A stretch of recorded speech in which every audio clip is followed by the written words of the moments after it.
The realest podcast ever. The realest podcast ever. Y'all's the hate on all of my moves, but now niggas on it. Y'all used to bait me on me and my views, but now niggas on it. I used to tell them I'ma have me a show, but now niggas on it. Her homies on it. Your homies on it. Y'all's the hate on all of my moves, but now niggas on it. Y'all used to debate me on me and my views, but now niggas on it. I used to tell them I had me a show, but now niggas on it. Her homies on it. Your homies on it. The realest podcast ever. The realest podcast ever. The realest podcast ever. The realest podcast ever. And we back. You sound terrible. No, I'm actually good. I gotta conserve my energy because you know, even though I am feeling better, I can't come out the gate too hot because the end of it's going to be bad at the end. Oh, okay. So I'm just trying to conserve my energy a little bit, but no, I'm actually good. That means you're going to control the rundown then. Because I don't know what you're playing at the end of the show. Yeah. You got some Stinger Splash shit playing for that. Some crazy shit popping up later. I don't have nothing crazy playing, nothing like that. I just kind of, based off of the last 12 days of my life, I kind of got a good inkling of exactly how much high energy moments I can manage throughout the course of a day, and that includes driving a car too. So I gotta get back home in addition to giving a quality product today. But yes, we are back. The realest podcast ever, episode 128. It has been a wild past 2 weeks not being here last week, and then everything it took to get me here today. Yeah, man, you gotta slow down out there, man. Like, the last. Can I just kind of talk about what happened the last 2 weeks? I mean, that's the whole purpose in the show.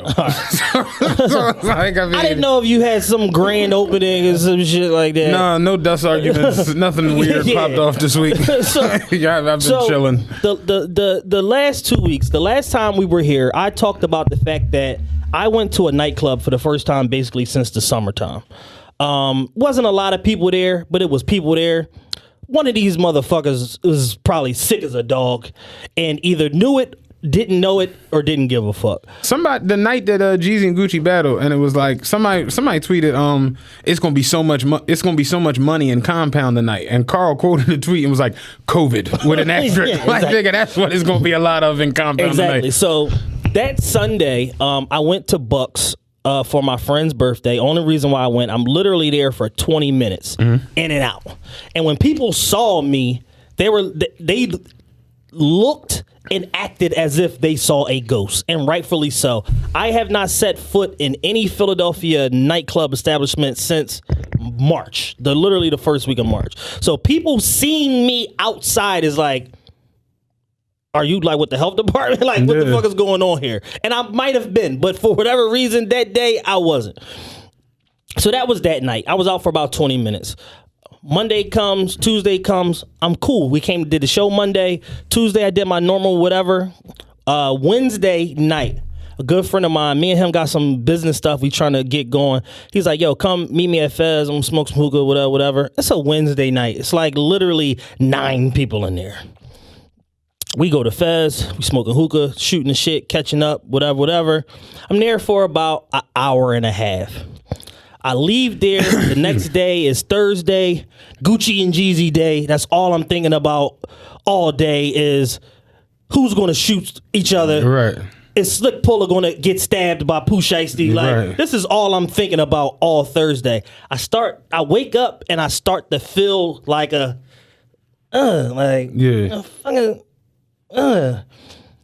but it's flu season, it's cold season, it's COVID season. I'm not going to assume the worst because I take pretty fucking great care of myself just on a normal. I assume the worst all the time. I drink a lot of water. I take supplements every single day, elderberry, sea moss, black seed oil, like I try SRC. I try to stay just in general. Like, even if I'm not working out, which I'm not. As far as like what I feed myself, I try to stay on top of that part of it and making sure that if there is something that comes about, a cold, a virus, something like that, I should be able to fight it off pretty easily because my defense is very, very high. So I start to feel a little something. I get through the day, I'm just trying to douse it in water or whatever. I get through the day. I get to Gucci Mane, Jeezy. We'll cover that in full. The next day, Friday, I wake up. I'm like, what the fuck happened to me? And it literally went that fast. It went from like during Thursday, I'm feeling like a little something. I'm moving around, making my rounds, whatever. I'm cool. But I still feel I'm off. By the time Friday morning comes, I full blown feel like I need to take a COVID test today or jump into the Schuylkill River. Like, that's how I'm feeling like, because like my temperature exploded. My temperature is over 100. I have no appetite now. I'm down from eating, 2-3 meals a day to forcing myself to eat a bowl of soup. This all takes place from Wednesday to Friday. I try to get a COVID test. Little to my knowledge, you can't get a COVID test. Yeah, we'll get into that. You can't get a fucking COVID test at all, nowhere. And the only place in the area of where I live that offered a rapid COVID test, it says no appointment needed, no schedule needed, pull up to the drive-thru, blah, blah, blah. You get there, big ass sign, ain't no COVID test in the drive-thru, pull around to the front. I pull around to the front, it says wait for a phone call. I said, phone call? I didn't give nobody my phone number to get a phone call. So now I'm trying to work backwards to figure out, well, how do I get a phone call? Because I'm here in line. There is no line, but like how do I get a phone call? I try to get a phone call. I call. They say you can't schedule a COVID test over the phone. You got to go online, which online told me to call on the phone. So now I'm just kind of sitting here like, all right, so what do I do? Right. So eventually I go through all of the muck and the red tape online and go through the appointment thing. They give me a drop-down menu of 15 different CVS's that are doing COVID tests, one of which has rapid testing, the one that I'm at right fucking now. No, they don't. They ain't no rapid test available till Moses comes back, right, whenever that is. Ain't no rapid COVID test available whatsoever. The local hospital, Roxborough Hospital, ain't no rapid test. None of the urgent care centers have rapid tests. I'm like, fuck. So this is Friday afternoon at like 1:00. So I just chalked the whole thing of even trying to get a test because not only did I search the local area, I expanded out into the counties, even into Philadelphia City, which is a clusterfuck of trying to get anything done down in the actual center city area and shit like that. I just chalked it. So I said, you know what? You take pretty good care of yourself. Whatever this is, try to fight it off. Give yourself a few days. Sunday comes around. It's unbearable. I can't deal with it. I get up Sunday. First thing I do, I go to urgent care. They put a thermometer in my... I'm managing my temperature at home. They give me... the last time I checked, my temperature was like a 99 point something. They put a thermometer in my ear. This shit said 101.6. I'm like, fuck. Whatever it is that you got, it's something bacterial because a regular cold wouldn't produce that type of temperature spike like that. So now, here's where the fun stuff starts at on Sunday. I go to urgent care. They're like, yeah, you got almost 102 fever, blah, blah, blah. Do you have any other COVID symptoms? Like, you got a cough? I'm like, I had a slight cough, nothing crazy. No mucus, it's just clear, whatever. I had some body pain. They're like, well, the body pain associated with the fever, so that's natural. That ain't really nothing to worry about. You sure you don't have no, like, no, I don't have any other COVID symptoms, none of that. Wait right here. They go get the doctor. The doctor starts with his questioning also. So, yeah. Did you travel anywhere? No. You been in contact with anybody that's COVID positive? No. Are you sure? Positive. Like, I've been around, I said, I work in the nightclub industry. There ain't no nightclubs open. I was somewhere, on a Sunday, it was like 30 people there. I was somewhere Wednesday, it was like 9 people there. I wasn't in close proximity to people either time.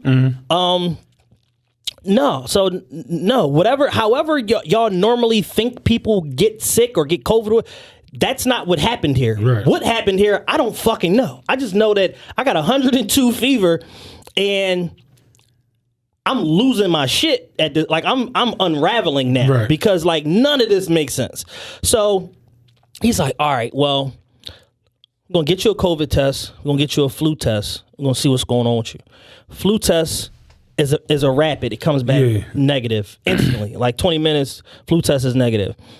They tell me, just go home, get some rest, fluids, whatever supplements you've been doing, stuff like that, OTC stuff.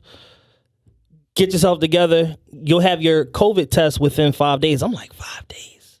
So they did do the COVID test. They did do the COVID test. I'm like, 5 days. Like, if I have COVID and it's progressing as fast as whatever this is progressing, I'm going to be dead in 5 days. Right.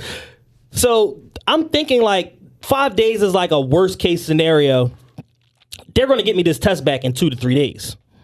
Boy, was I wrong. Yeah. I talked to you Sunday. You're the first person I talked to out of urgent care. I told you what's going on with me. We ain't recording tomorrow. Blah, blah, blah. I got to get a handle on what the fuck is going on with me. I leave urgent care. I go home. I got 100 and now I'm at 102. I went and bought a digital thermometer. I'm at 102 now. Mm-hmm. I start taking stuff. I talk to my mom. My mom works in healthcare, so I start taking stuff. I talk to her. She's like, yo, just chill out. Get you a cool air humidifier, not the warm one.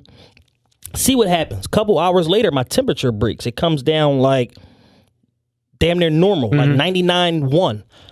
Like, this is weird as shit. Like, what is wrong with me? I check it again. It comes down to like 97 something. So now I'm below normal. Why is my temperature falling like this? Like, what the fuck is going on? So that's Sunday night. Monday, I wake up. I got a full-blown temperature again. I'm like, fuck this. I'm going to the hospital.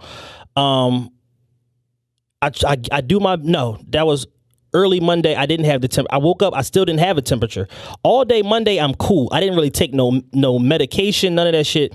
Monday night, I get a temperature again. I was about to say, because it felt like it was a nighttime. It was nighttime. Yeah. Monday night, I got a temperature again. Like back to 102. I'm like, yo, I'm going to take some Tylenol.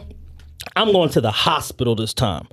Somebody's going to give me some answers. They're going to do some blood work. They're going to admit, they're going to do something more than what these jackasses did up the street when they told me to go drink some apple juice and eat some graham crackers. Yeah, get your abortion. Give me the abortion recipe. Like, all right, so do you have the little apple juice cups at home? The ones that you peel open? That's real shit. Yeah, drink those and then, wait for your test to come back.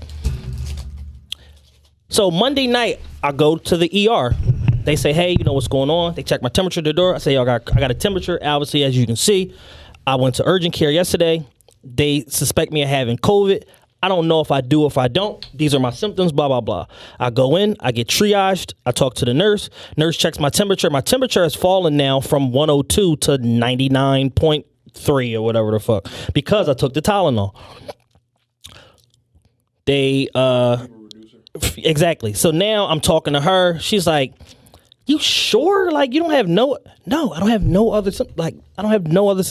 So if y'all haven't noticed the theme now, everybody that I've talked to, the nurse at urgent care, the doctor at urgent care, the triage nurse at the hospital, and then eventually 2 more doctors at the hospital, everybody's like strongly steering me towards like, you got COVID, buddy. Mm-hmm. Like, and I'm just like, I don't think so. Like, just for whatever reason, like I just feel so strongly about it. Like, I don't think I have COVID. Like, I know my body. I know like the other symptoms and stuff like that. I know there's a such thing as being asymptomatic, but me just having a fever or in a slight cough that has gone away with various different just crap that I'm just throwing at this thing over the last few days doesn't scream COVID to me because that COVID cough don't go away. So they like, nah, you might have it. I'm like, all right, let me ask you this. What if I don't? The doctor looked me in my face and said, but what if you do?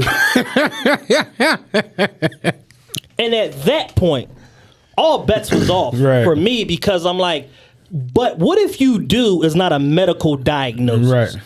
What I'm saying to you is... But I'm saying, though... you might got that What shit. if? Like, what if and there's a 4% chance that you got the shit, right? And we tell you that you don't, and then you come back and sue. Like, that's really what he's saying. Like, but I understand veiled language, so it's like, I'm not going to be the doctor to tell you you don't have it, and then you do, and then you try to sue me, and then you fuck my insurance up, and then I'm the doctor that got sued because he misdiagnosed COVID. So I can't say that to you.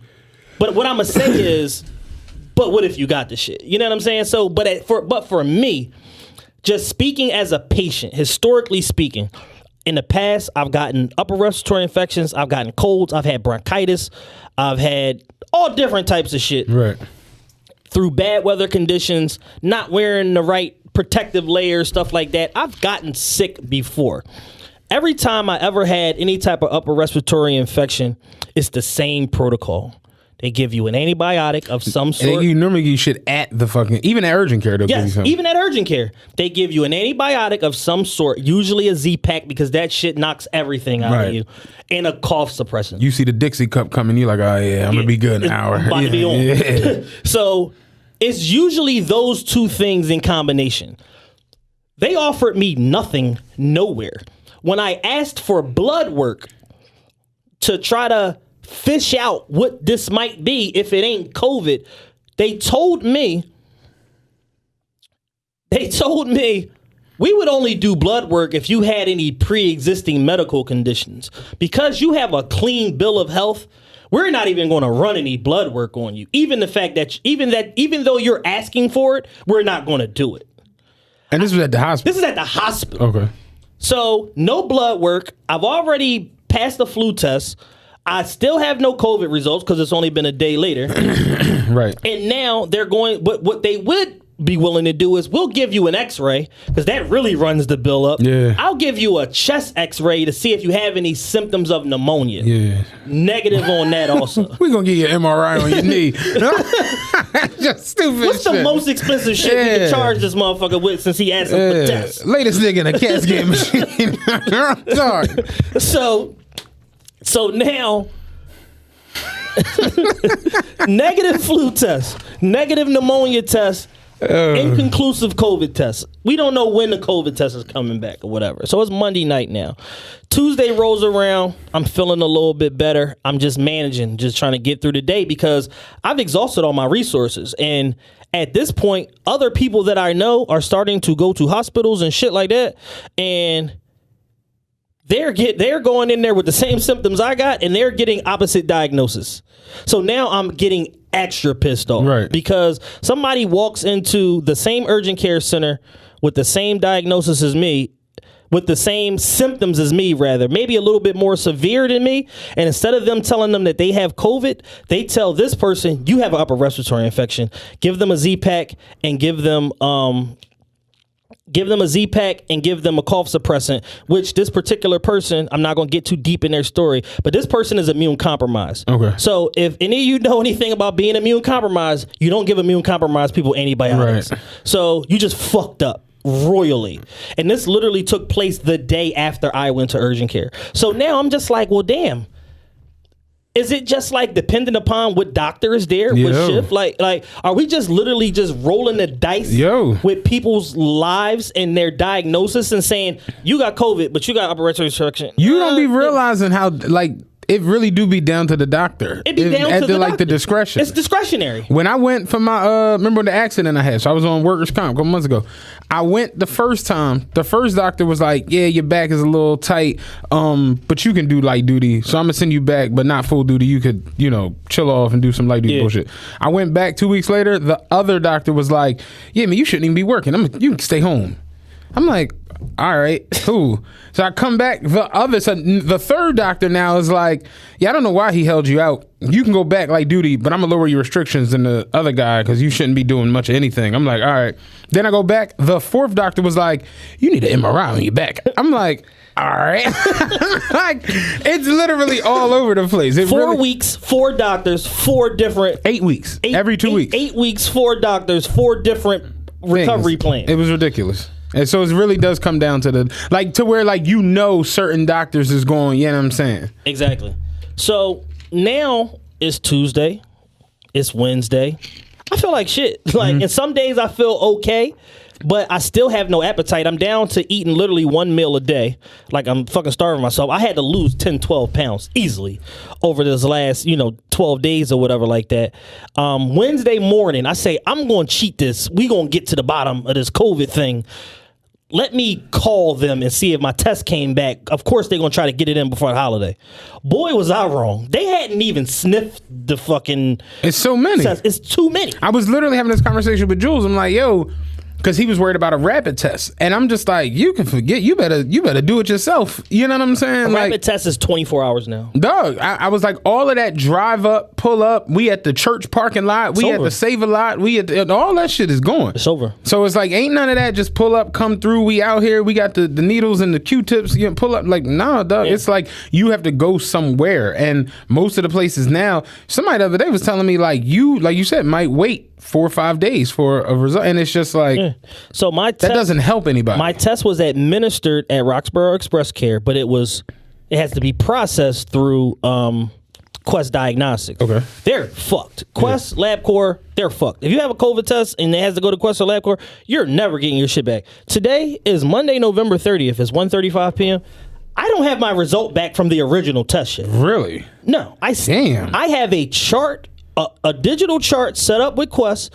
I verified my identity, my information, all of that shit. I still don't have a result yet. So where'd you get the result from? I went to a whole nother center and got what's known as an antibody test. Okay. I got a blood test, which tests you for COVID, any other viruses, and it also tests you for the presence of antibodies in your blood. Okay.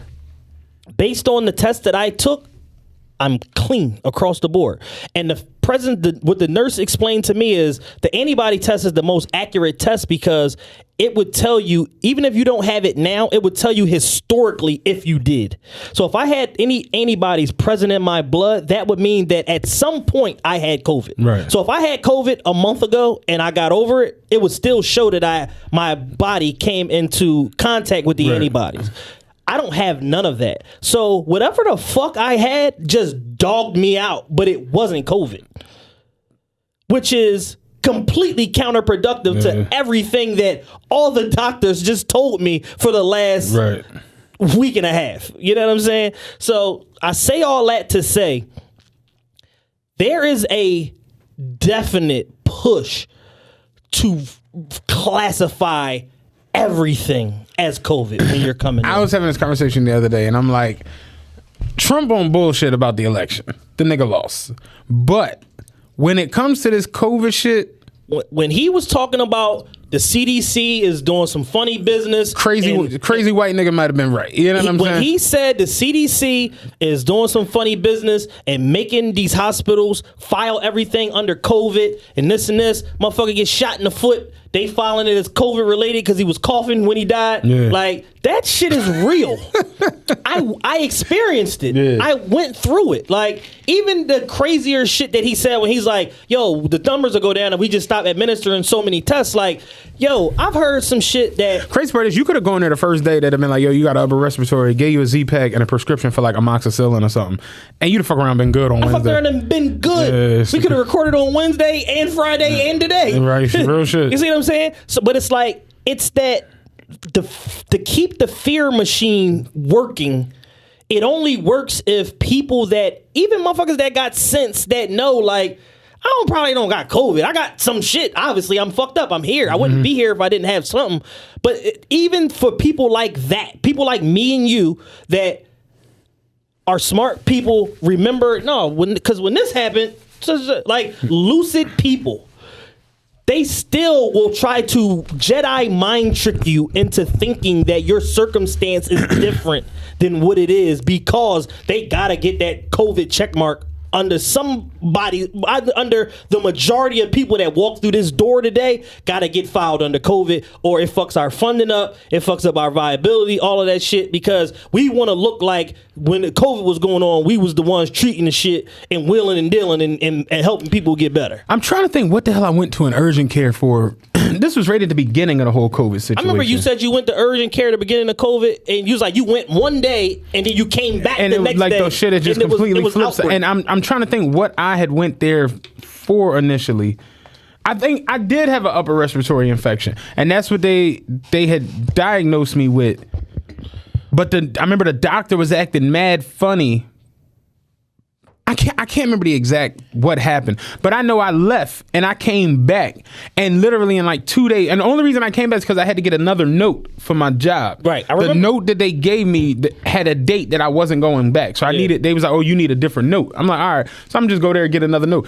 They wouldn't let you in. Yeah, they like, yo, fam. I remember you talking. They wouldn't let me in the joint, and I came in and she was like, "Have you been coughing? Have you been this? Have you been that? Have you been da da da da da? Have you been to Africa, nigga?" It was just ridiculous, and I was like, "The real shit." Like in 2 days, nigga, have you been to Africa? And I'm like, "No, yo, I came here the other day. Boom, boom, boom." I'm like, "I just need another note." And then the nurse was like, "Oh, okay, come on, I'll get you a note." And she was like, "Yeah, we're not taking any precautions, with the whole COVID." And I was like, literally, I saw the thing on the wall, and it was like, on the glass of the door, it was like, if you've coughed, if you've sneezed, if you've taken a deep breath, if you've done anything, don't come in this motherfucker. They only seeing like broken bones. Have you watched any Animaniacs episodes? Yo, they was only dealing with like broken bones and like cockeyed, just random stupid shit. You know what I'm saying? But nothing dealing with anything with like you breathing or being alive. Yeah. And I asked her, I'm like, but what if, like in my case, like you have like an upper respiratory infection, or what if you got the flu? What if you got just a common cough? And what if you got a cold? What you know what I'm saying? And she was like, yeah, but everything is like, it's all related to each other. And I'm like, nah. Yeah. That's like, all black people look alike. It's like, nah. and that's kind of where I eventually got like, I'm like, listen, I'm like, level with me, doctor. I'm like, what are the chances that a person has a negative pneumonia scan, a negative flu test, and then a positive for COVID? Like, I would imagine that it happens, but it's probably like a 1 to 5% chance. It's probably very close to an anomaly, extremely low, because they're all fucking related. I told this story before. In the beginning of COVID, my cousin got diagnosed with pneumonia twice. It took him to go to a third doctor, get a third opinion, for they was like, "Oh no, you got COVID, bro." Like, yeah, because I'm about to die. He's about to die at this point. So now they admitted him. They had to ventilate him, the whole everything. But it's like, yo, I've been telling y'all I had COVID for a week and a half. Right. It's like, why are y'all not listening to me? And that's like the biggest thing throughout this that just kind of opened my eyes. It's like, yo, they're almost trained to not listen to you and just go with whatever their doctor recommendation. The scariest part about medical anything is people be like, oh, you need a second opinion or you need a third opinion. And it'd be like, that in itself is wild. Like, because a lot of motherfuckers will really just trust the first doctor on the strength. Yep. But then you look up and you see this doctor is getting sued for $160 million for medical malpractice, and it'd be like, oh, so this nigga was an idiot. Damn, like it's crazy, but it's the truth. It's like, I'll never forget. This is just how like gullible people are. My homie one day, when nigga I used to work with, he left and shit. But he was like, yo, man, you ever notice Asian women all got like super strong legs, like big calf muscles and shit? And I was like, well, yeah, you know what I mean? He was like, no, like I'm not. He's like, you ever know like Asian women legs just be toned like a motherfucker, like all of them? And I was like, well, yeah, you know that whole shit with coming to the United States and going through their whole government, backdoor shit. He was like, what you mean? I'm like, they have to walk the whole Great Wall of China before they can come into America. He was like, for real? And I'm like, fuck no. But that's how easy it is to get somebody to believe some shit. You could literally say it's a rite of passage. Gotta do it in under 2 days. They gotta get your citizenship for America. It's like you could literally say anything to the right person at the right time and they'll believe the shit. And if you got on a white coat and a clipboard, motherfuckers you have carte blanche to say whatever the fuck you want. Motherfuckers will believe you. Cause I've gone into certain situations and it'd be like, nah, this don't make no sense. Yeah. That was my life the last week and a half. When my Achilles was torn, I stepped down and I felt just this flame. Like it almost felt like the back of my ankle was on fire. Yeah. And I'm just like, damn, what the fuck was that? And I walked a couple steps and I'm like, all right, yeah, something not the fuck right. Like this shit, it literally was like anybody who's torn an Achilles or going through that, you can't explain it. Yeah. But it's not my dad popped his Achilles twice. It's not a broken bone where you literally, like when I broke my hand, you felt the impact, you could see the swollenness, and you could feel like you can't move the shit. It becomes like rock almost. It wasn't like that. So I go to the fucking hospital and he was like, let me see it. It doesn't look swollen. And I'm like, bro, I'm 500 pounds. So here's the thing. Everything doesn't look, you know what I'm saying? Right, it's like, what the fuck? So when he was like, all right, we're going to do an x-ray.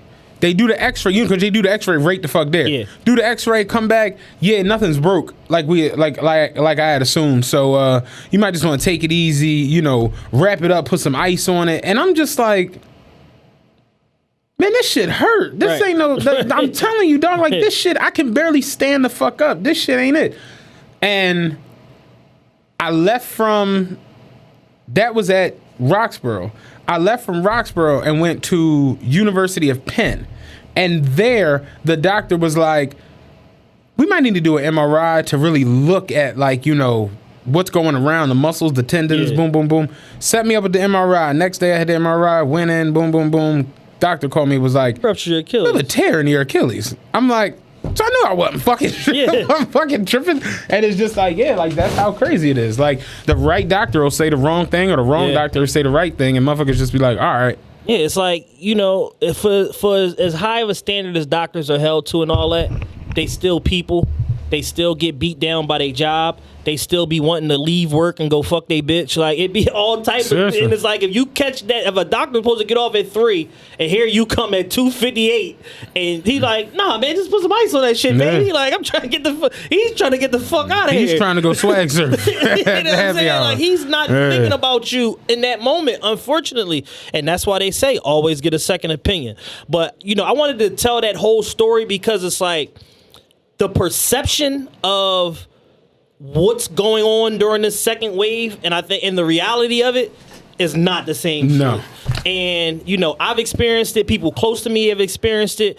And my biggest thing that I want to kind of leave y'all with is that all COVID from April on, we did a week-to-week documentation on our opening of our show, talking about COVID, what the hell is going on, trends, what people are saying, conferences, et cetera, and everybody talked about the second wave.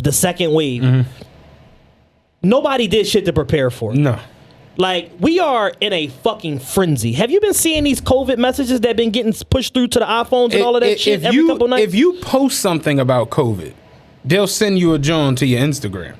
Like, we saw you posted about COVID, so we're going to attach this to it. Yeah. You be like, what? They're literally, over the last week, there have been 2 alerts that got sent out that basically said if you were anywhere near a hospital or on their network, you got a message that basically said hospitals are going to be running out of beds in so-and-so amount of days. I told you, such and such capacity. Sanjay said that there's going to be no ICU beds by February. Like, there's going to be an ICU bed in America in February. So if you do get shot 7 times, you know what I'm saying? If you do get pneumonia, if you do fall off of a truck, yeah, man, like, they going to have to work on you on the fucking picnic table out at the fucking, lunch area at the hospital. Like, it's literally going to be nowhere for you to go. Friday Night Link and all, they straight up was telling people wait in the car. Yeah. We don't have no more room in here. Wait in a car. Like, we'll call you. What? Yeah, we got your number and shit. We'll just shoot you a text or something. You can come in when we're ready. You got your charger, right, boy? Real Like, talk. this is the American medical system. Yo.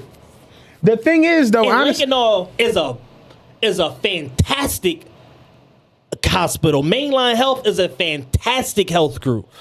And this is how overwhelmed they are. Like, yeah, just wait in the car, bro. We gonna holler at you. I saw the other day they were changing the whole travel restrictions now from Pennsylvania. So if you go somewhere and you come back, you have to take a test, and you either have to test negative or quarantine for 2 weeks, like everybody and shit. But my thing is, even when it comes down to these situations, okay, no indoor restaurants, right? But the Christmas Village is open in Love Park. People are standing on top of each other. Yes. The fucking people are out there riding around with them fucking stinky ass drug addicted horses on the fucking the little carriages and shit. Yeah. The ice skating rink in front of City Hall is packed. Dilworth, whatever the fuck it's called, Yeah. it's packed. It's outside though. It's cool. Pack them in, baby. I mean, packed, packed. It was 2,000-3,000 people out there between that and Christmas Village the other night. I was just like, yo, this shit is nuts. And I'm like, what the fuck is what's the point? Yeah. But then if you go out to Media, you go out to Plymouth Meeting, you go to Springfield, you go to here, you can go in the restaurant. I was in Redstone the other night. I had to catch myself like, yo, this shit is like fully, and it's just fully running out this motherfucker. Yo, we shutting down Philadelphia as we want to get this COVID shit under control. You know y'all can slide out and put me, though, y'all really hungry. That shit is crazy. And that's really where America is. And America really, like, no one has really gotten a full grasp like Korea, like Italy. Beijing, like Italy. Yo, you gotta sit it down. Shut this shit down. The dirt bikes got everything. You have to shut it down. 30 days. Clean every fucking thing. Sanitize every fucking thing. Yeah, man. Get it to where if you do got it, you are quarantined in the house, chill. But it's like, if you get it, right, and you go sit in a crib for 2 weeks, me and Dan don't run the risk. But if you get it and give it to me, and then you chilling for 2 weeks, that ain't gonna help, because now I got it. Exactly. Then I give it to Dan and Taylor, and then I go chill for 2 weeks. It's passing it along. You know what I'm saying? The problem is, the biggest problem with all of this shit is that they have politicized a public health issue. Mm-hmm. And there's maskers, anti-maskers, there's this policy that affects this, there's this person that backs this company that's pushing this vaccine, trying to get to the finish line, there's this group of lobbyists that push this pharmaceutical It's all become company. nonsense, yo. I even said, even down to the fact that, like, jobs, and I speak on my job, the mask have become only another issue or another thing that your job can write you up or discipline you for. That's it. Right. That's it. I drive the bus. I drive for something. They not enforcing masks at all on the bus. But us as people who work there, you got to have one on in the building. You got to have one on driving. You got to have a mask on driving. It's literally people on the bus without a mask. And I'd be like, what gifts? Hark, who goes like, what the fuck? And that's where it's at. Yeah. You know what I'm saying? Like, somebody the other day, the guy came walking in for Lost and Found, no mask. He fully in the Lost and Found talking to the clear, and I'm standing there like. But if a driver walks without a mask, the director, everybody's, yo, where you mask? Why you got no mask? You know what I'm saying? Exactly. I'm like, this doesn't make any fucking sense. Same with people who work at the airport. You gotta have a mask on. You'll straight get written up for not having on a face shield. Yeah. But you know, people don't need masks to walk through the airport. They don't? Fuck no. You have to have one on when you're on the plane. But in the terminal, you don't. Just float through. People just walking through without masks. This shit is crazy. But you got people who work in here that'll get written up for not having a mask on. And it's like, if y'all go enforce the shit, make it to where it's like that for every fucking body. Right. But that's what the masks have become with employment. It's just something else for them to be like, oh, you ain't got no mask on, that's a write-up. Oh, you ain't got a mask on, that's another step in discipline. It's just nonsense. Because you turn around and you got people who are literally without masks. This, you know what's a mask in North Philly? Man, This is how motherfuckers come on the bus. Yo, what's up, big dog? Yeah, you all right? Yeah. The nigga got on the bus like this the other day. And I'm like, if you sit like this for the whole time you on the bus, you with the D Brown. You the fuck amazing. With the D Brown. And it's like, yo, like, with the fucking dad for the whole time you on the fucking bus. Like, yeah, right, man. Like, hey, Jaquil, I'm not trying to be that guy. No offense, big bro. that is not a mask. But then you know what happens with the drivers? We've had it happen to like new motherfuckers. They've been in straight rumbles over the mask shit. Telling somebody put a mask on, motherfuckers sock them. It'd be like, what is wrong with y'all? I walked in the Dunkin' Donuts the other day, right? I got off the bus. I want to go get a Dunkin' Cheeto. I took my mask off, put it on the little loop on the steering wheel, stepped off the bus, was looking at my phone. I'm like, let me go get a Dunkin' Cheeto real quick. I go over, I walk into Dunkin' Donuts. I walk in, it was a guy in there. He had like a guy with him that was like mentally challenged or whatever. Yeah. The mentally challenged person doesn't have a mask on. I'm not even paying attention to this. Yeah. I left my mask on the bus. Yeah. Genuinely, I wasn't on some Trump anti-masker shit. The lady who worked there was like, "Sir, you need a mask." And I was like, "Oh, you right. Damn, my bad. I left it on the bus." I turn around to leave out. As I'm leaving out, the boy was like, "Shit, man, you ain't got no motherfucking mask on. Come back in here, big dog." I'm like, it ain't that serious, dog. I'm like, I ain't even about to start no you know what I'm saying? I went back, got the mask. Like, it ain't, you know, but people are really like, fuck that. For what? Fuck out of here. And it'd be like, for what? Why are you even coming outside?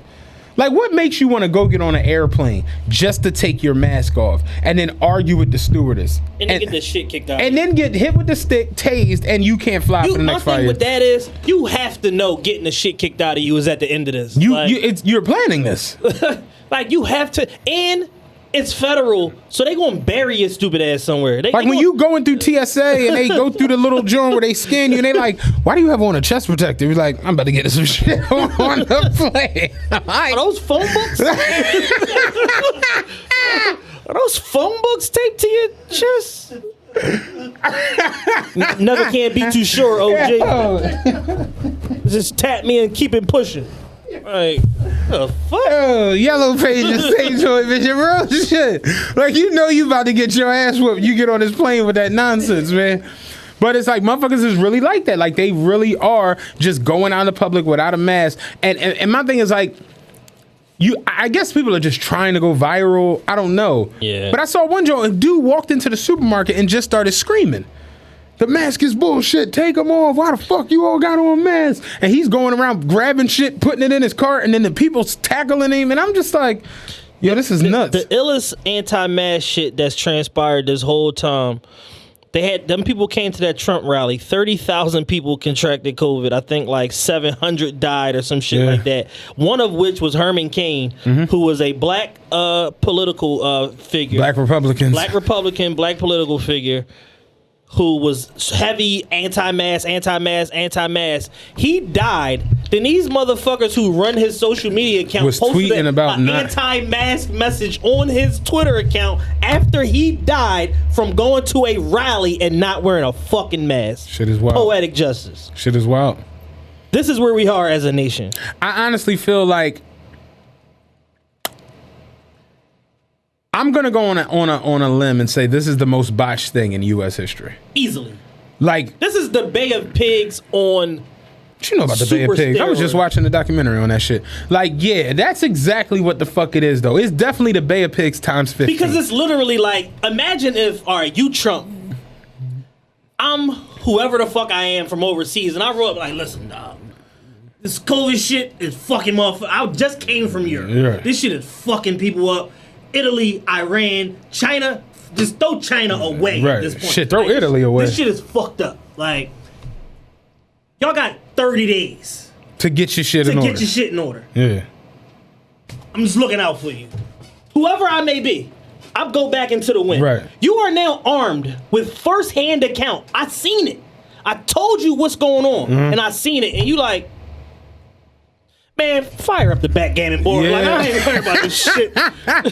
Nigga talking this COVID-19. That's some. It's the equivalent. It's the equivalent of it. I used to go through this as a kid. I would have sneakers like all over our step, like our landing. Because our steps came down and then they turned, so there was a landing at the bottom of the first step, and I would have sneakers just all over that shit. My mom would the sneakers could pile up till one day she done had enough. Get these sneakers off the landing, get over the steps, put them in the boxes, put them in your closet, do whatever you gotta do. Get them off the steps. All right. Man, see what I'm talking about this Nintendo, nigga. You know what I'm saying? She come back from doing laundry in the basement, whatever. Still here? What? Yo, did I not tell you to get the sneakers off? What? You get them off the steps. All right, I'll do it, man. I'll do it. I see my mom come walk through down the room. Oh, she about to be. Oh, shit. Like, you asked for this, nigga. All you had to do was take a second and get the fucking sneaks up. That's what happened with America. All you had to do was chill the fuck out, stop what you doing, and go clean this shit up and get ready for whatever the fuck is going on. But you didn't do it, so it's like, yo, you opened yourself up for the liability of getting the shit slapped out of you. And that's what's happening with the country right now. And we've gotten the shit slapped out of us 3 or 4 times already. Like, and it's not going to stop. Because the numbers keep fucking piling up, keep going up. It's funny, I was talking to somebody yesterday, and they was talking about, like, you know, just like different industries and stuff like that, and what's coming back and this and this. And I was just like, the live music industry is never coming back. It's done. It's over. Niggas is fighting to get hold of this Verzuz shit. And we gonna get into that when we talk about Verzuz. We got a lot of Verzuz shit to discuss. So much Verzuz. But niggas aren't eating. Swiss and Timbaland have created some shit that's going to feed them for 10 years. Like, listen, they have. I was telling my homie the other day, they've altered the music industry. Yes. Sounds wild. I wish we would have created it. But yes, they've altered the music industry. And there is no, like, I said, you got to think of it like this. This is exactly how I explained it to the person. I said, Live Nation and AEG are the 2 biggest companies when it comes to live music and touring and just live events. Shout out to Live Nation because they've partnered with us. It's fucking lit. Yes. So they are the 2 big dogs. They own real estate. They own infrastructure. And they own artists outright. Like, Live Nation legitimately has, like, venues. Yes. Yeah. AEG is part owner of the Lakers and the Staples Center. Mm-hmm. They have, if Jenny Buss was ever to sell the team, they have first rights of refusal to purchase the Lakers. So I say this to say that. I say that to say this. Because I was speaking about boutique concert companies and shit like that. They're finished. It's over.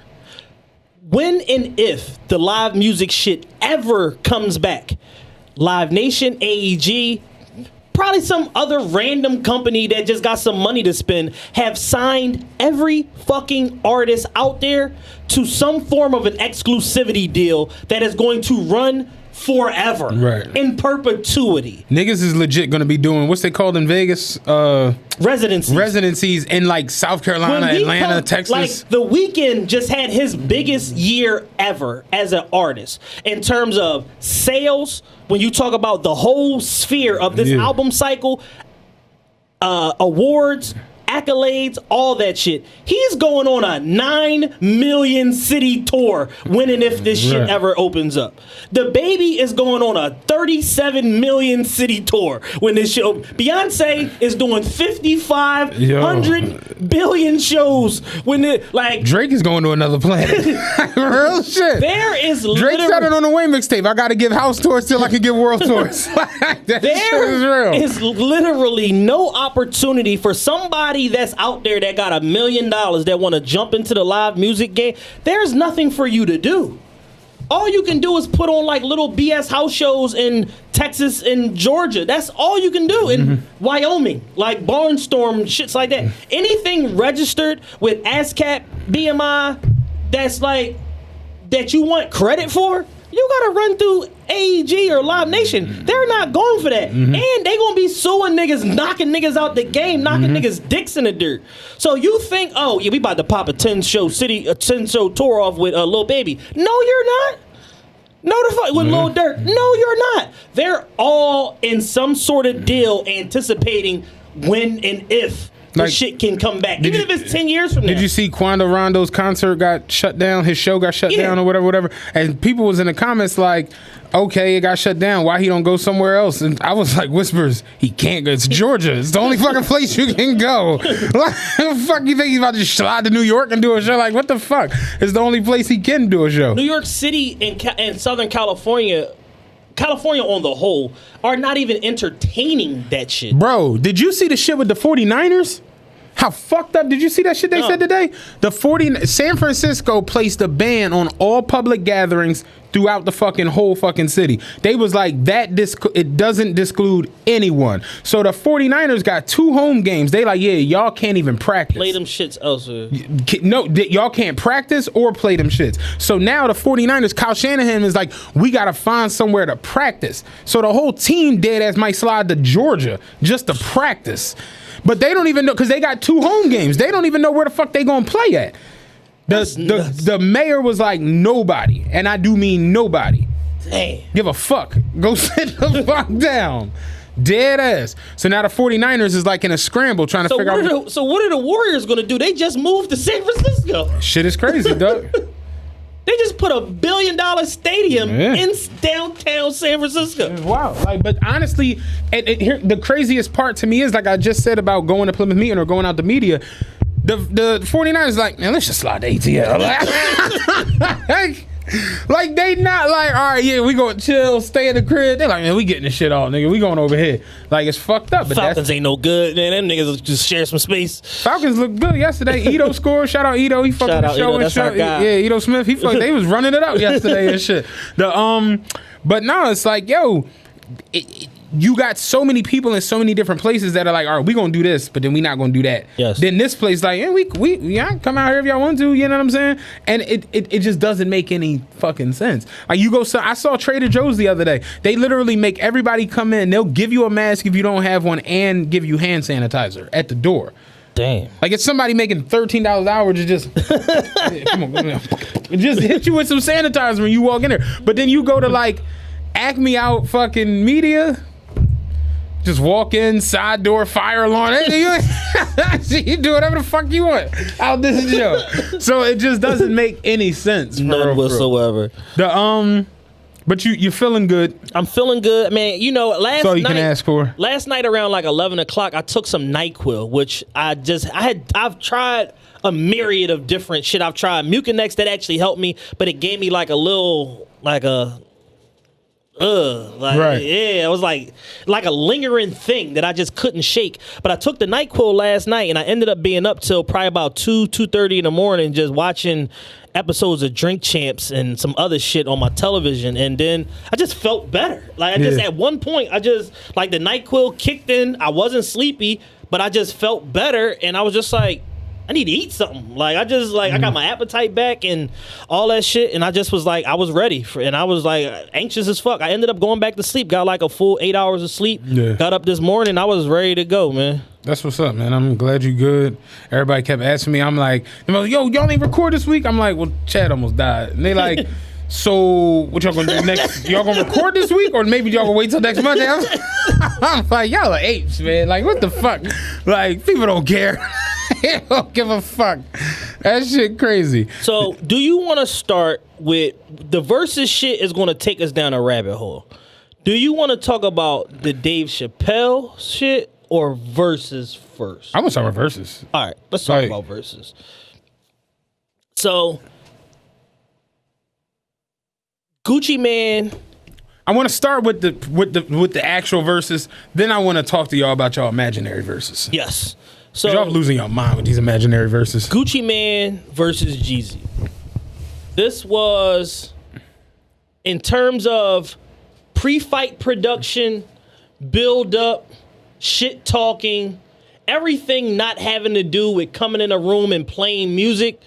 This was the best lead-in to a Verzuz that we've had. Clearly. Yet. Yeah.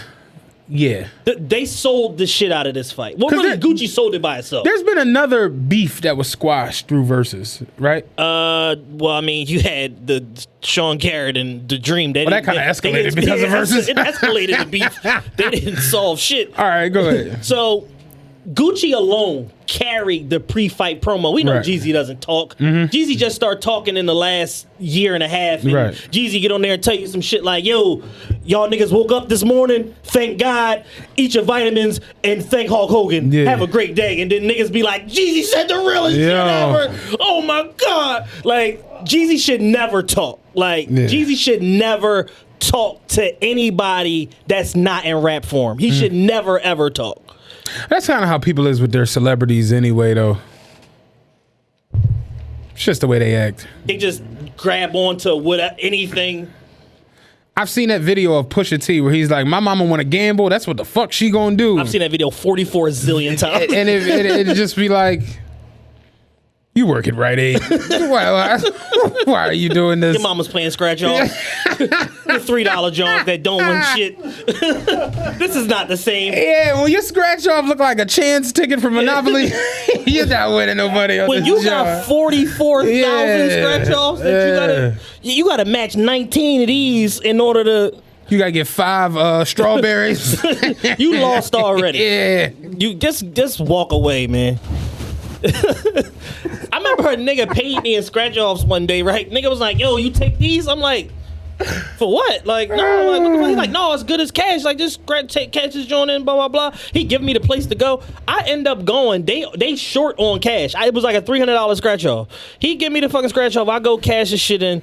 They like, yo, we only got like $260 in cash. I'm like, how? Y'all people been coming in here playing lottery all day. Like, if a motherfucker gonna do anything, they gonna smoke cigarettes and they gonna play lottery. How y'all don't have no money in the lottery register? Like, I'm lost here. Yeah. But all right, whatever. But they do that scam in order to get you to take part cash and part lottery tickets. Right. So I got a $300 winning lottery ticket. They give me $260 in cash, and I get two $20 scratch offs. I hit both of the fucking $20, but I just cleaned them out. So now they don't have no money. So now I gotta go somewhere else to try to cash in these tickets. One is a $50 joint, one is another $20 joint. So I got $70. I go to the other one, they pull the same scam. Hey, you ain't got no cash. Like, you want some more? So now I got $75 in lottery tickets. I lose every last one of them because they won't just give you the one of my cash. niggas I work with, they be ridiculous. They go buy the packs. Like, you know, you can buy a pack, like in the plastic and shit, like dope. They go buy them Jones, $500, $1,000. Everybody put up $250. They'll grab a $1,000 pack, and they'll be at the table just getting it the fuck in. How much we win in totality? You know what I'm saying?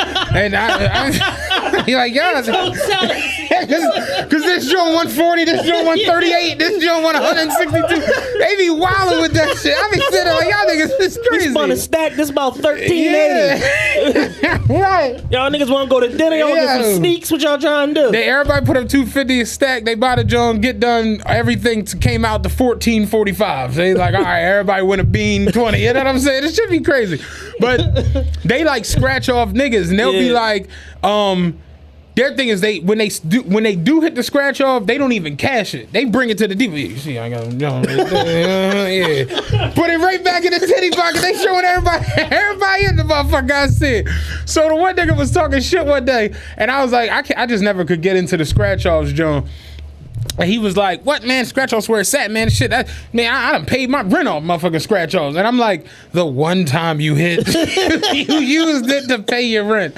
That's not necessarily paying your rent with scratch offs. You know what I'm saying? So he was like, shit, man, you know how I go, man. Shit, they got Jones now. He's so ridiculous. They got scratch offs that are already played. Have you seen that? No. You put $20 in the kiosk. You print the shit out. It's a played scratch off game, and you just scan it to see if you won. He's like, yeah, man, because you know, doing that shit, you fuck around, get like carpal tunnel. And I'm like, what? Like, they got already played jumps. You ain't got like scratch your shit. So what he do is he don't even play the game. And he just scratched the little barcode at the bottom and scan that, and it tell you congratulations or no. So I'm like, yo, you don't even. I'm standing in the store with him. I'm like, you ain't even scratch off the little. He's like, yeah, man, I got no fucking time for that. And I'm like, I like the little games and the little crossword. Like, that'd be the joint. So he has spent like, no bullshit, I'm not exaggerating. He spent like $400 on scratch offs. $30 Jones, $20 Jones, just bunch of them. And he going to town. If you're not at least playing the 20 and up, you bullshitting. So Pete, he was like, he's like, God damn, man, nothing like ice cold. Like, come on, baby, y'all don't do me like. He talking to the lady in the store. Y'all don't do me like that. So I was like, I'm gonna grab one, and he was like, yeah, man, see what the fuck is up. So I put $10 in. They had a Monopoly, $10 Joan. I put $10 in, printed it out. So I'm like, all right, my numbers is 22. So he done, man, scratch the bottom of the goddamn. What the fuck is you waiting for? I'm like, man, the fuck. So I scratched the shit. First number was like 917. It was like 917, 22, and some other shit. I remember them three. So I scratched the first Joan. It was a 9. I'm like, oh shit, I won on the first little circle and shit. I scratched the next number. That was a 9. So I'm like, oh shit. I scratched the next number. That was a 17. I'm like, the fuck? I'm like, yo, I'd have hit on the first 3 numbers. He was like, oh, I know you ain't get one of them. He starts scratching. She was like, oh, get the fuck out of here. This one of them Jones you win on every fucking circle. Every circle was a $20 win and shit. And I scanned it. It was $500. He was pissed. He was pissed. I mean pissed. I was cracking the fuck up. Pissed. But I won $500 on the scratch off for $10. This shit was fucking hilarious. But we went off topic. All right, so back to Gucci Jeezy. So I've seen 9,500 recaps of this shit because it's no longer real time. We've already gone through the whole cycle of that week, whatever. But it's still important for us to talk about this shit because a lot transpired during the course of this battle. So from what I have heard from Atlanta niggas and the Southern street nigga in general is that to them, Gucci won before he even walked in the building. Like, and there was nothing Jeezy could do that could convince them that Gucci didn't win. Off of appearance alone, off of stature alone, off of I'm from Zone 6 alone, off of 21 Savage and Young Nudie having a fucking watch party on Instagram Live, like, and then the whole factor of playing The Truth and playing 745, which is another Jeezy diss record that was huge in the streets. People feel like he Lil Boy'd them, and because of that, fuck all them other rounds and all that old shit. Gucci won. And I don't look at it like that. I don't look at it like that. The thing with these two are one thing I guess I just never really took into account. Gucci, every song he recorded after So Icy was a Jeezy diss. The nigga got 95 Jeezy diss records. I guess I just never really paid attention to that. But like I always say with these verses, y'all move the goalpost so much that we don't even know where the goalpost is gonna be. I stopped even trying to figure it out. I stopped trying to figure out where, because if the goalpost's supposed to be in the middle of the fucking field at the end of the end zone, why the fuck is the goalpost on the 19-yard line on the left fucking side of the fucking hash marks? It's like, why? Like, y'all moved the goalpost so much to where it's like, it started out as a hit battle. Yes. Then it became a real nigga battle. Now with Gucci and Jeezy, y'all done turned it into the who shot who battle. Yeah. It just doesn't make any sense. I saw Jules sent me the Billboard. You know, Billboard will keep score of these Jones. Yeah. So Billboard, he sends me the link. He's like, what you think about this? I see it. It has Jeezy as the winner, which is what I had. Then I scroll down. It said Jeezy won 12-9 with 5 ties. And I'm like, hold on. I got to look at this shit. And when Gucci played both with Drake, they had that beat and Go Crazy. And I'm like, what? I was like, oh my God. And I'm a Drake stan. I was like, what? Like, that's a Drake throwaway. And it's just, so you can't even really understand where people are scoring this shit, where people are, and that's my whole, defund versus. That's how I feel. Like, that's where I'm at. Now, looking at this battle, both Atlanta legends. On the artist side of making music, Jeezy is a one-dimensional artist. He's established that. He said that. 2 million sold and I'm still talking white shit. He said it on another record. They want me to stop talking blow. How? That's my motherfucking life. You know what I'm saying? Yeah. This is what Jeezy does. He's a coke rapper. We know this. Yeah. Is he as skilled as Push? No. Is he skilled as Ross? No. But Ross is, I don't even look at Ross as a coke rapper. Ross talks drug dealer lifestyle. He don't talk the actual the muck and grind. Yeah, like the dirty kitchen and the Arm & Hammer. No. But like even Jay-Z's like the pinnacle of the drug dealer lifestyle on rap. You know what I'm saying? But then you look at somebody like Nas, who's like a hood poet, and he can paint the inner city better. You know what I'm saying? Jeezy's one-dimensional as an artist. We know this. Jeezy just has better fucking music than Gucci. There's just no way around. He rapped to better beats. He said cooler shit. He had better hooks. He had better people around him in the studio. Better. As far as the behind the music scene shit, as far as being like a A&R and executive producer. Executive, that's the word I was looking for. As far as being an executive, Gucci's one of the best executives to come out of the South. Ever. Real talk.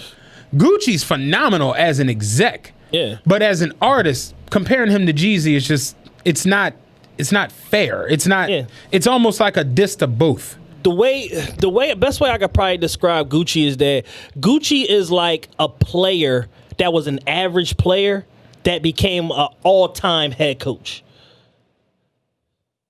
Phil Jackson shit. Exactly. Like you were decent. You put some points on the board. You won a couple chips. You won a couple chips. You had a couple 14-point per game seasons and shit like that when they was keying in on these other guys and you stepped up and hit some big shots. But your hallmark is as an executive. Gucci's legacy is based off of Young Thug and Scooter and Migos and Future and all these other guys that he saw them coming up and was like, yo, come here. Come do a 14-song mixtape with me. And gave his platform. And that's the shit I like of Gucci. Gucci will do a mixtape with us. Anybody. He don't give a fuck. I don't give a fuck. Like, you here for 2 days? Yeah. That's more than enough time. Come on. Yeah, real shit. Gucci will do a mixtape with anybody. So I fucks with him for that. But the music just, it's not fair. Jeezy has like, and I want to talk to Jeezy because I want to figure out why the fuck were you playing some of, he won. Yeah. But why were you playing some of the records you played? Why didn't you play My President Is Black? Yeah. Why didn't you play Corporate Thuggin'? Why didn't you play Circulate? Why, like, I was like baffled a little bit as like to some of the song selections because it was like, geez, you got way better shit than some of the Jones you running with. And it's like, I don't even understand the logic behind some of them choices that he threw out there. Yeah. Trying to keep it kind of make it fair enough for you. Yeah, but fuck all that. Gucci's talking about killing your peoples. You know what I'm saying? You gotta match every this. song. Gucci's like, yeah, my next song is called "Jeezy Is a Pussy," featuring OJ the Juice Man. Like every song. Wait till this next record is called "Wait Till I See Jeezy." Wait till I see Jeezy. Dog, he was cutting on records that I had never heard in my life. And it was literally like the most obscene shit you ever heard. The niggas that was with him had never heard these records because Pooh Shiesty just turned 21 last week and Big 30 is 22. And they was 4 when he got like niggas in his entourage never heard these songs before. Gucci get right in the booth. Let me tell y'all, Jeezy is a pussy. Hey, what rhyme with Jeezy is a pussy, man? Hey, engineer man, what rhyme with I'ma shoot the shit out of Jeezy? I'ma pop this nigga Jeezy. Like, everything is a diss track to Jeezy, dog. That shit is nuts. When the battle came on and they were sitting in baby shower chairs, which was strange, but the battle came on, and the first song Gucci went into was like, yeah, nigga, this is the intro. Something, something, something, dog. Jeezy a hoe. And I'm like, what, man? Like, what is this nigga doing? Like, dog. Gucci was wildin'. That nigga made a diss track to start the battle. I just finished recording. Yo, I wrote this shit in the fucking color land on the way here. Dog.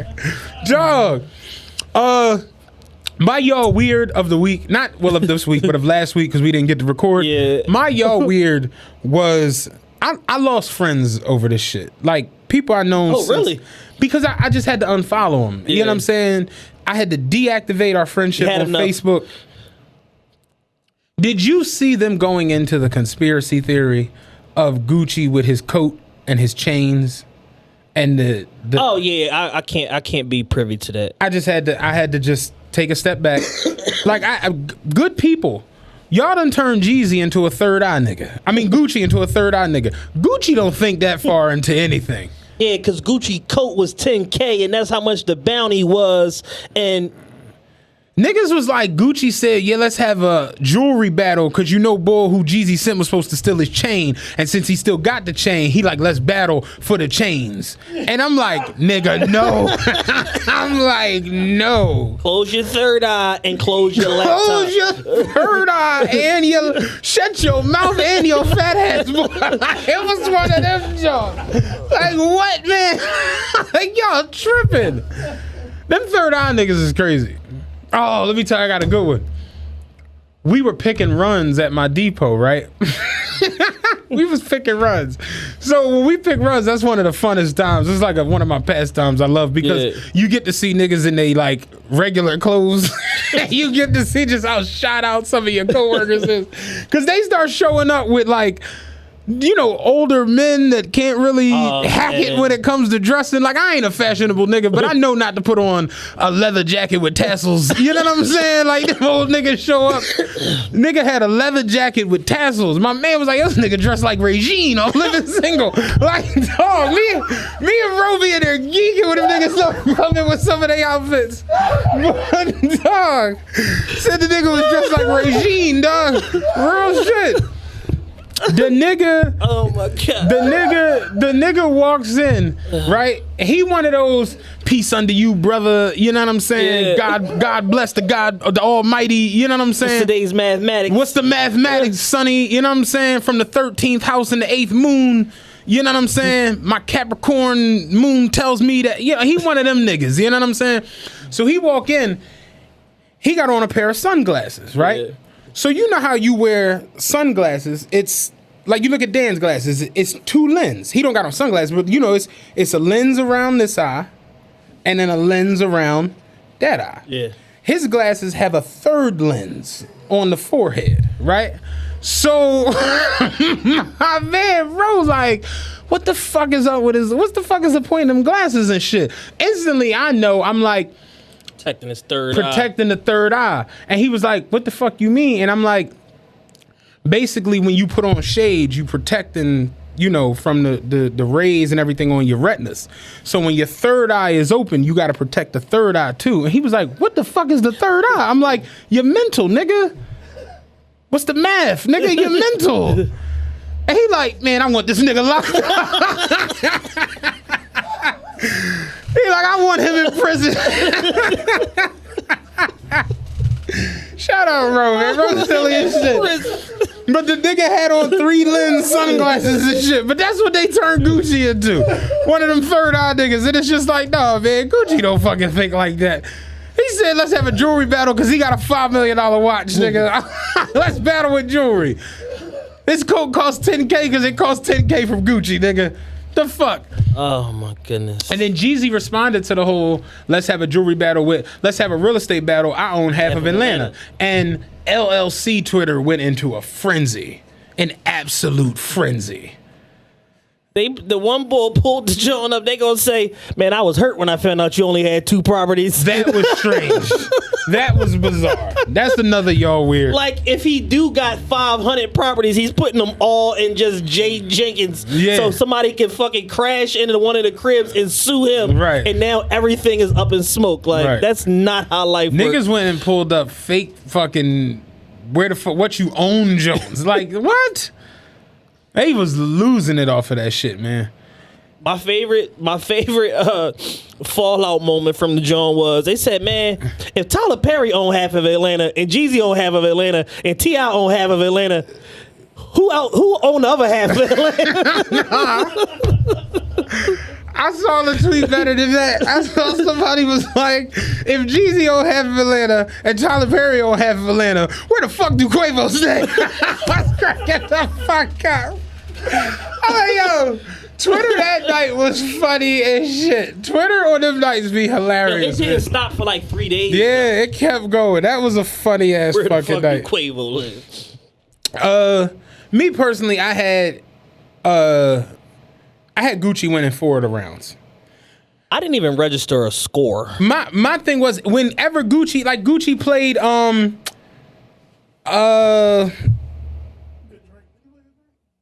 I think he played Good Drink. He played the joint with Wayne on the Young Money album. Steady Mobbin'. Steady Mobbin'. He played Steady Mobbin'. Jeezy came back and played the Day No remix. I'm just like, Jeezy. That's easy. Like, every little John Gucci played that was hot and it was big. It was just I didn't even have Steady Mobbin' on Gucci's list. I forgot about Steady Mobbin'. I personally like Steady Mobbin'. I love it. I like Steady Mobbin'.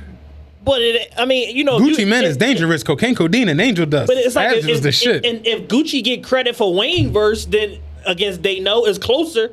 But Wayne is on They Know remix fucking too. Yeah. You know what I'm saying? So it's just like Gucci was at a disadvantage all the way through because no matter what you play, this guy over here has 10 records that are 100 times better than whatever you're going to play. Mm-hmm.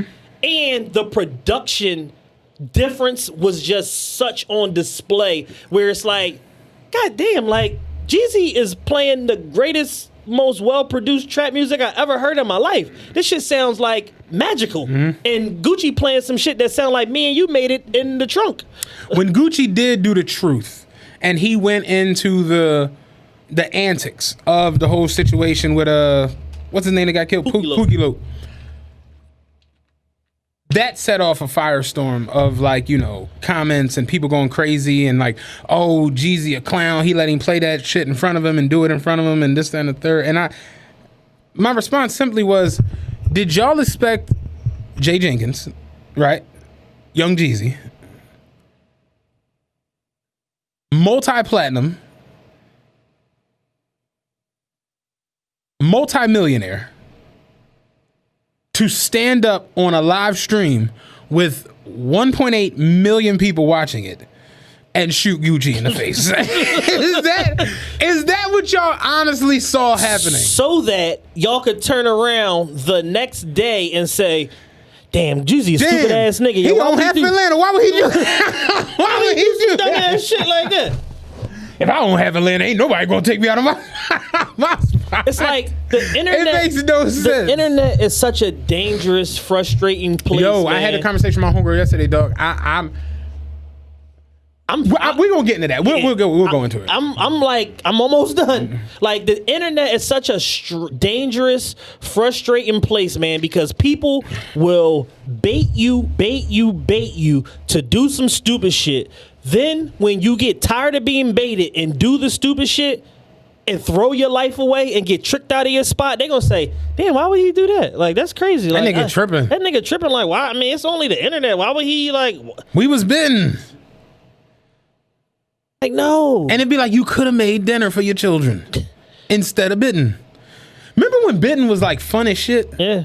Did you notice old Twitter came back this week? Yeah, did you see that? 3 days. For like a day and a half, 2 days. Did you notice that a lot of people just logged out? I was one of them. I saw this person, that person. Nothing good comes from Linda this. set it all off. Linda was the catalyst for all of that shit. Niggas start pulling all it. Like Linda just was like, oh, because what happened to so and so and what happened to this person? Oh yeah, he been a weirdo. This and that. Like she just like throwing shit out there. I saw. It was an onslaught of. It turned into 2011. I saw a couple of my old tweets because people started retweeting old tweets, and I'm just like, come on, man. Like why? Like why? Just to, you know what I'm saying? This nigga Aaron has to have like an iPhone 1.25 or some shit like that. Like I don't understand how he has all of these fucking old memes and old tweets. He has everything. The funniest was Jules trying to figure out the fleets. Nigga was stressed. That nigga called me. Said, man, why I ain't got no fleets on the top of my... You can see the fleets, nigga. Let me... Nigga was hurting over there with no fleet. He was going through it. Yeah. Man. But yeah, like that, and that's really where I look at the Gucci Jeezy shit. It's like, dog, Jeezy is a grown ass 45-year-old man. He got the love of a beautiful Oriental woman. You know what I'm saying? He not thinking about that shit. It's fucked up, but he not. Yeah. You saw Pookie Loc's son was going off and shit, and it's just like. Something that was a little weird that I saw people was doing. People was trying to say, oh, that was never Jeezy, homie, and this and this. I'm like, yo, y'all trying to rewrite history, man. Like, it is what it is. It was a botched robbery turned to a homicide. Like, sometimes it happens that way. Yeah. But y'all, we can't sit here and try to pretend like that wasn't Jeezy, homie, to try to take some of the stink off of him. Right. For the way that it ended up playing out. So my question that I want to propose to you, with the ending of this battle, the fact that they performed So Icy for the first time in like fucking 3 decades, then they went to Compound. You know, they weren't necessarily sitting in the section with each other. Yeah. Gucci was with his, people. Gucci was with his people. They were in the same spot. Nobody died that night. I don't know if you saw the security had like assault rifles. Oh man, they was AR. They was Israeli guard out that motherfucker in Atlanta. But my question I want to throw out to you, with looking at what happened with Mo 3, what happened with King Von and Quando Rondo, and then looking at how things have like ultimately ended with just a lot of rap, Biggie and Pac, all these different situations. Now you look at Gucci and Jeezy to where they can come together for the greater good of the culture, the greater good of their pockets. Because like we stated, with this whole Verzuz shit, get it twisted if you want. When you got 1 million, 2 million people paying attention to what the fuck you doing on live, them streams go through the roof. Oh yeah, them next couple days. It just is what it is. So it's a lot of money generated. It's a lot of money put into this shit now. They got huge sponsors. Does the beef ever end? No. Gucci immediately after saying to P, and it was reported on Clubhouse and this, yeah, I went too far. I shouldn't have performed the truth and all of the other shit that I said and da-da-da. You know what he did the next day? Put the shit on YouTube. Put it on YouTube, Music. yeah. Because people are trying to figure out what's this record, and he like, oh man, I can make a quick little half a ticket off of this shit. So it's like, when you keep rehashing that old wound over and over and over again, it can never really be squashed for real, for real. No, I'm not talking about them personally. I'm talking about like how you look at people like, oh, why Jeezy didn't kill him, as opposed to seeing situations where people actually die, and it's just like, even somebody. If they wanted to kill each other, they would have did it a long fucking time ago. That's kind of where I was at. It's been 15 years and they in the same city. Gucci was only in jail 3-4 of them years out of the last. You know what I'm saying? Like, he was doing little skid biz and shit like that. But like, when niggas really want to kill each other, people get killed. Yeah. Like, it ain't like, oh, you in Canada and I'm in Atlanta, or even you in Wyoming and I'm in Texas, whatever like that. And it's just like, we gonna kill each other when we see each other, but it ain't priority. But if you in the same city for 15 years straight, if somebody wanted to do something, and it usually ain't the artists themselves, it's the entourage. Right. So I'm pretty sure it been hundreds of stand down, don't do it. I just saw Jeezy at so-and-so, don't do it. You know what I'm saying? It been plenty of that. And they squashed this shit before. They did Trapper Die 2 remix together 9 years ago and squashed it before. That's a good point. And it went left again. You know what I'm saying? Because Gucci at the time was a fucking maniac and a drug addict. And it's just like, you can't negotiate with people like that. Right. You know what I'm saying? So the ball foot, in my eyes, has always been in Gucci's court to determine if we're going to squash this shit or not. You send somebody to kill me, I kill him. It's like, either you're going to stand on that beef and continue to perpetuate the nonsense that comes from it for your own lore and legend and reputation, or you're going to be the bigger person and be like, man, that shit was 15 years ago. Like, I got a family, you got a family. Fuck that shit. You got to make a determination on how you want to carry it. Like, and that's my whole joke. Like, BF made a video the very next day and was like, I see people like, oh, why Jeezy ain't do nothing? Why he let Gucci talk about his dead homie? Blah, blah, blah, blah, blah. And it'd be like, are we promoting, betterment of black people and each other, or are we with the nonsense? Yeah. You know what I'm saying? And we talked about it the week before with the whole King Von and Quando Rondo shit. It's like, what if King Von just don't snuff him? Yeah. What if he just go about his business? What if he just acknowledge him and be like, fuck boy, and just go get in the van and go to the hotel? Or if he just say, yo, let me holler at you for a second, and went over to, yo, you so. Because at the end of the day, it's all about a broad. Right. Come to find out. Oh, it is? It's all about Asian doll bouncing back and forth between whoever and saying whatever, and she mad at Von because he ain't fucking with her no more, so she over there with NBA and Quando and them and saying X, Y. It's messy. Yeah. But then she on a media tour, you did, this nigga acting like the toughest nigga alive after we see him get his head punched off on camera. Yeah. But you making videos every single day acting like the toughest nigga ever, even though we saw you get your head punched off. Von did in Asian Dollar on media tour. This is all fucked up. Yeah. Our culture is completely flipped upside. It's all terrible. Dysfunctional. It's bullshit. And we're the only group of people that live like this. Right. That shit wasn't about nothing. I said it from the rip. Von didn't have to die. But Von didn't have to fucking incite a situation where a nigga felt like he had to smoke him neither. Right. So it's just it's a whole gumbo of dysfunction that took place that led to him not being here, Mo3 not being here, imagine Paul Benny getting shot. Imagine Paul McCartney and Ringo Starr rumbling that shit out in front of the hookah spot. You know what I'm saying? Like, imagine. And they ain't fuck with each other in 40 years. And even if they did, ain't nobody going to the morgue. Yeah. You see what I'm saying? Like, we're the only ones that carry it that far every time. You know when it's a group of black, they about to get this. You see that viral CB video? Oh shit, them niggas getting it in over there. Yeah. Bop, bop, bop, like, you know that's coming. Right. Whether it's coming indoors or outdoors, you praying that it's coming outdoors. Right. Cause at least she be like, man, I'm gonna just stay at the bar and drink my little lemon drop. Yeah. Let these niggas kill each other. My little lemon drop. Real shit though. And it's like I was having a conversation with somebody the other day, and because he was like, basically, he was on the tip like, I kind of understand Gucci not letting it go and not letting it, this, that, and the third. Like, at the end of the day, we've never had nobody try to kill us. So that's like probably a different energy you got for somebody. I'm like, yeah, but the thing with not letting it go is like, if that's the case, why are you even here?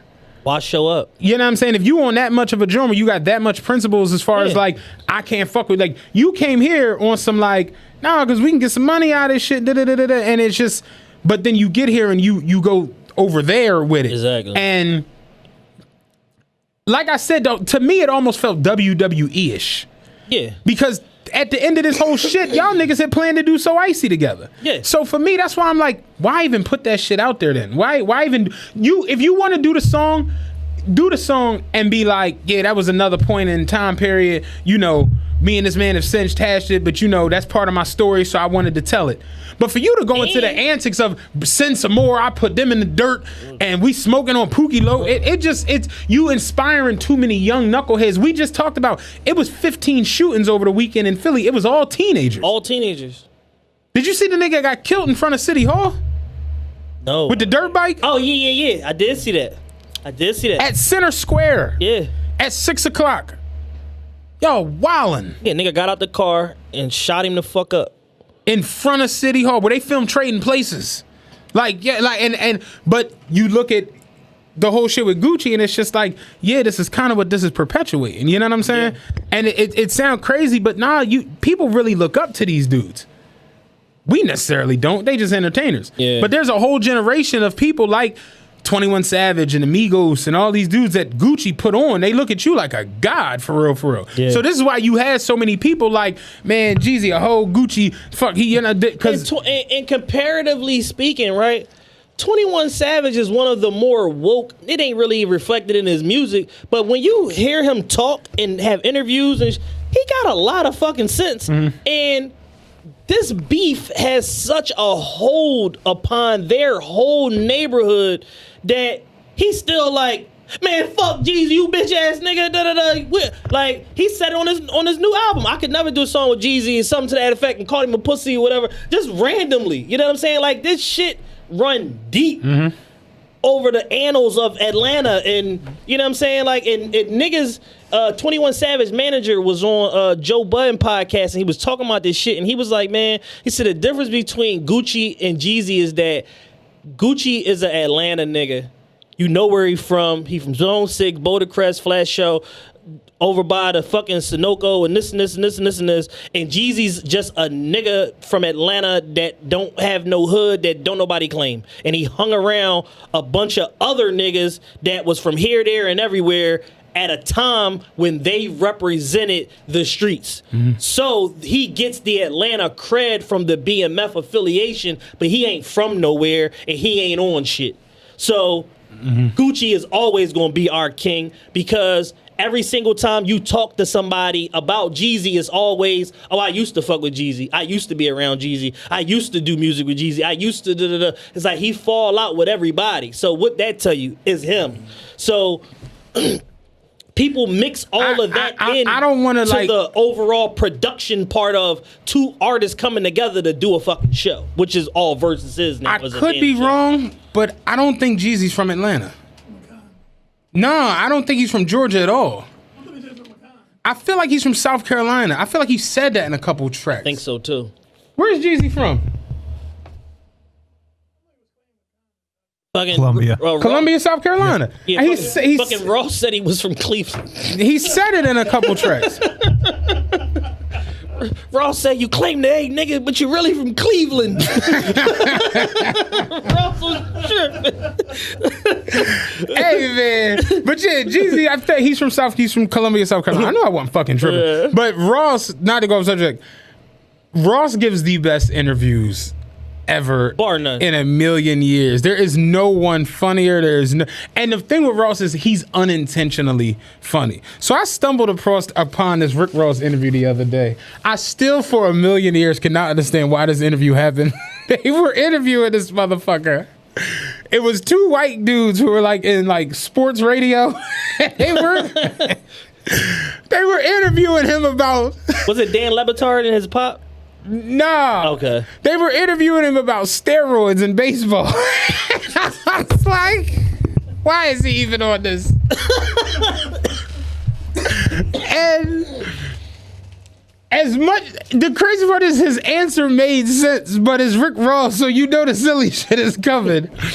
They was like, yo, Rick Ross, how do you feel about steroid usage in baseball? Rick Ross was like, here's my thing. Everybody was on steroids, not just the batters. The pitchers was on steroids. So the steroid era, to me, it seemed legit. It seemed like it should be what it is. Everybody on steroids, it's a level playing field. And I'm like, he's got a point. Then he hauls off and says, and what's wrong with a little HGH? You want to have fans be happy, don't you? You want to sell popcorn. You want to sell Cracker Jacks. You want to sell your memorabilia. I lost it. The nigga made memorabilia 6 syllables. Memorabilia. He said, you want to sell your memorabilia? I'm like, why am I even watching this shit? Rick Ross is fucking hilarious. They scanning the guest list like, yo, who do we come? Rick Ross is one of the niggas where you could get a funny answer for any. You could bring him on a show and be like, how do you feel about people, starving dogs? And he'll give you a funny ass answer about the shit. He's just one of them folks. But back to what we were saying, yeah, Jeezy's from South Carolina. I didn't think he was from Atlanta. But, he claimed the A, like everybody, during that little time period. The only real question I had coming out of the battle was who okayed Jeezy to wear the BMF jersey? Because from all intents and purposes, what I've heard the last 5 years, all them niggas don't fuck with him. And I was super confused about the BMF jersey. I always wondered what happened, because Meech was in his videos. Yeah. You know what I'm saying? But them indictments came down.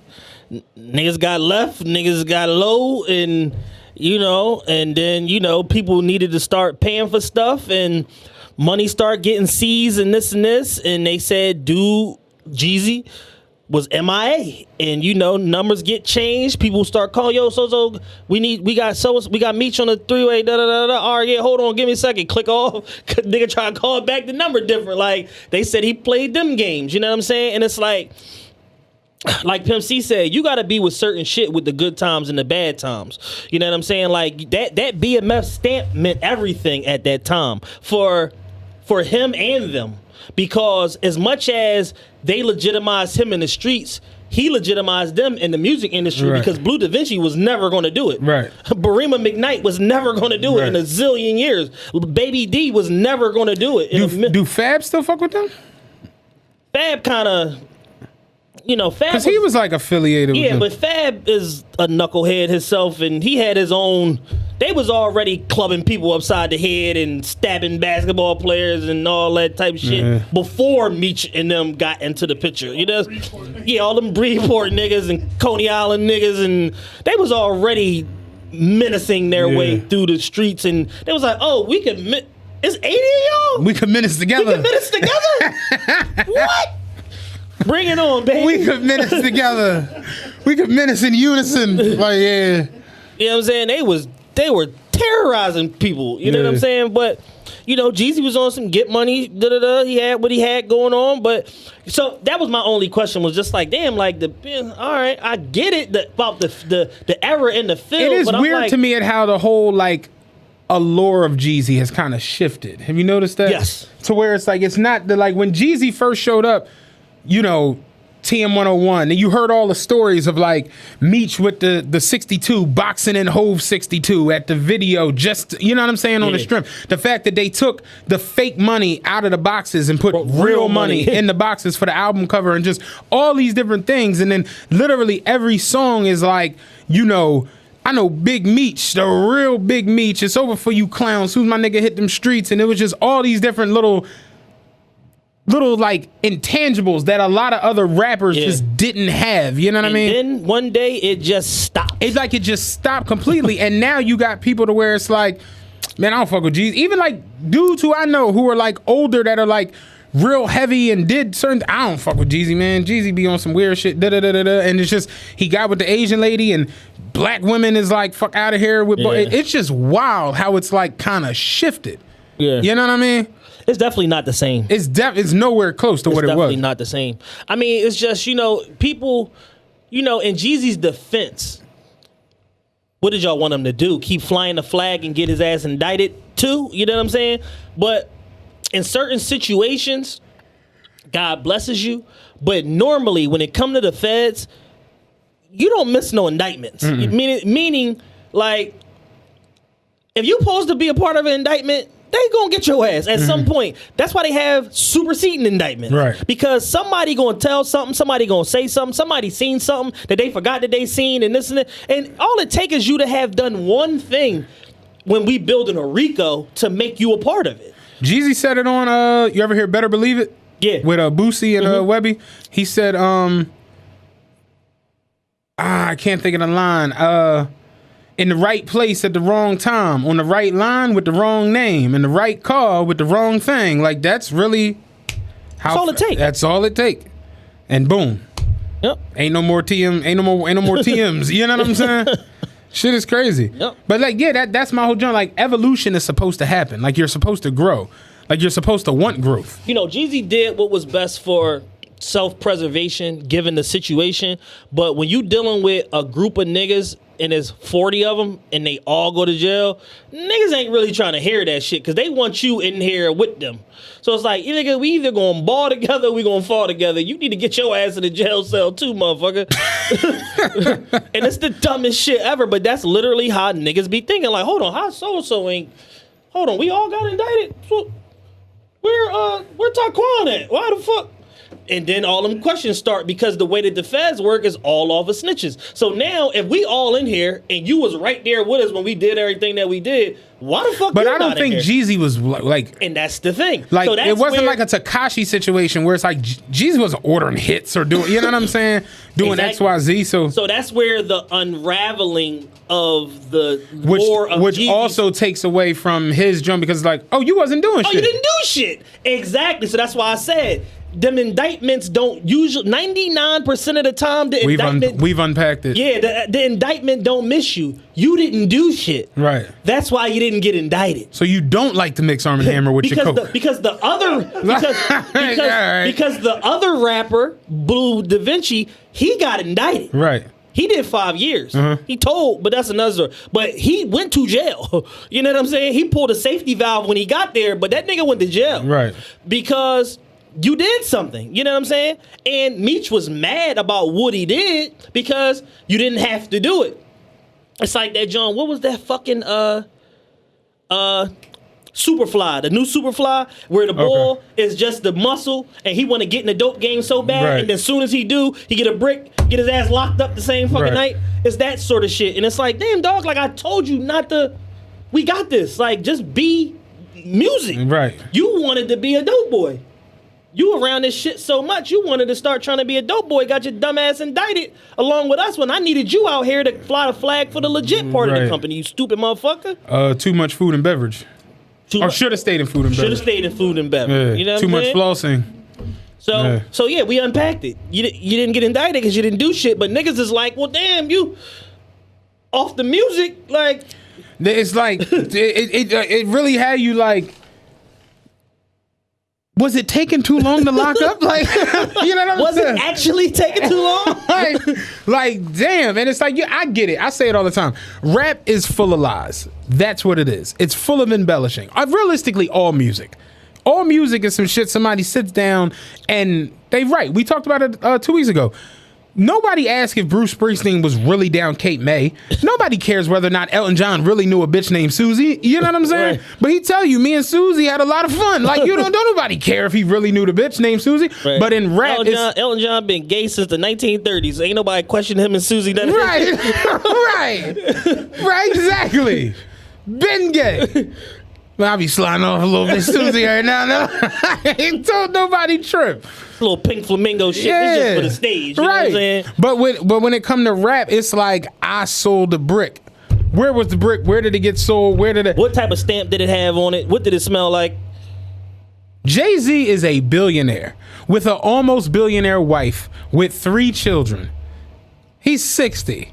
Motherfuckers is still trying to figure out whether it was really 92 bricks. and why you didn't get killed. Like, dog, it just doesn't make any fucking sense. Rap music is just like that. Like, you have to be living the rap. It has to be the realest shit ever. And I get it. Rap is all bullshit. It's all lies. And it's been bullshit, and it's been lies, and it's been embellishments, and it's been ghostwrite. It's like, yo, we created all this false standard and false narrative of what real hip hop is, dog, like, and it's all bullshit. It's nuts. Rick Ross' first hit single, the nigga came out and said, "I know Noriega."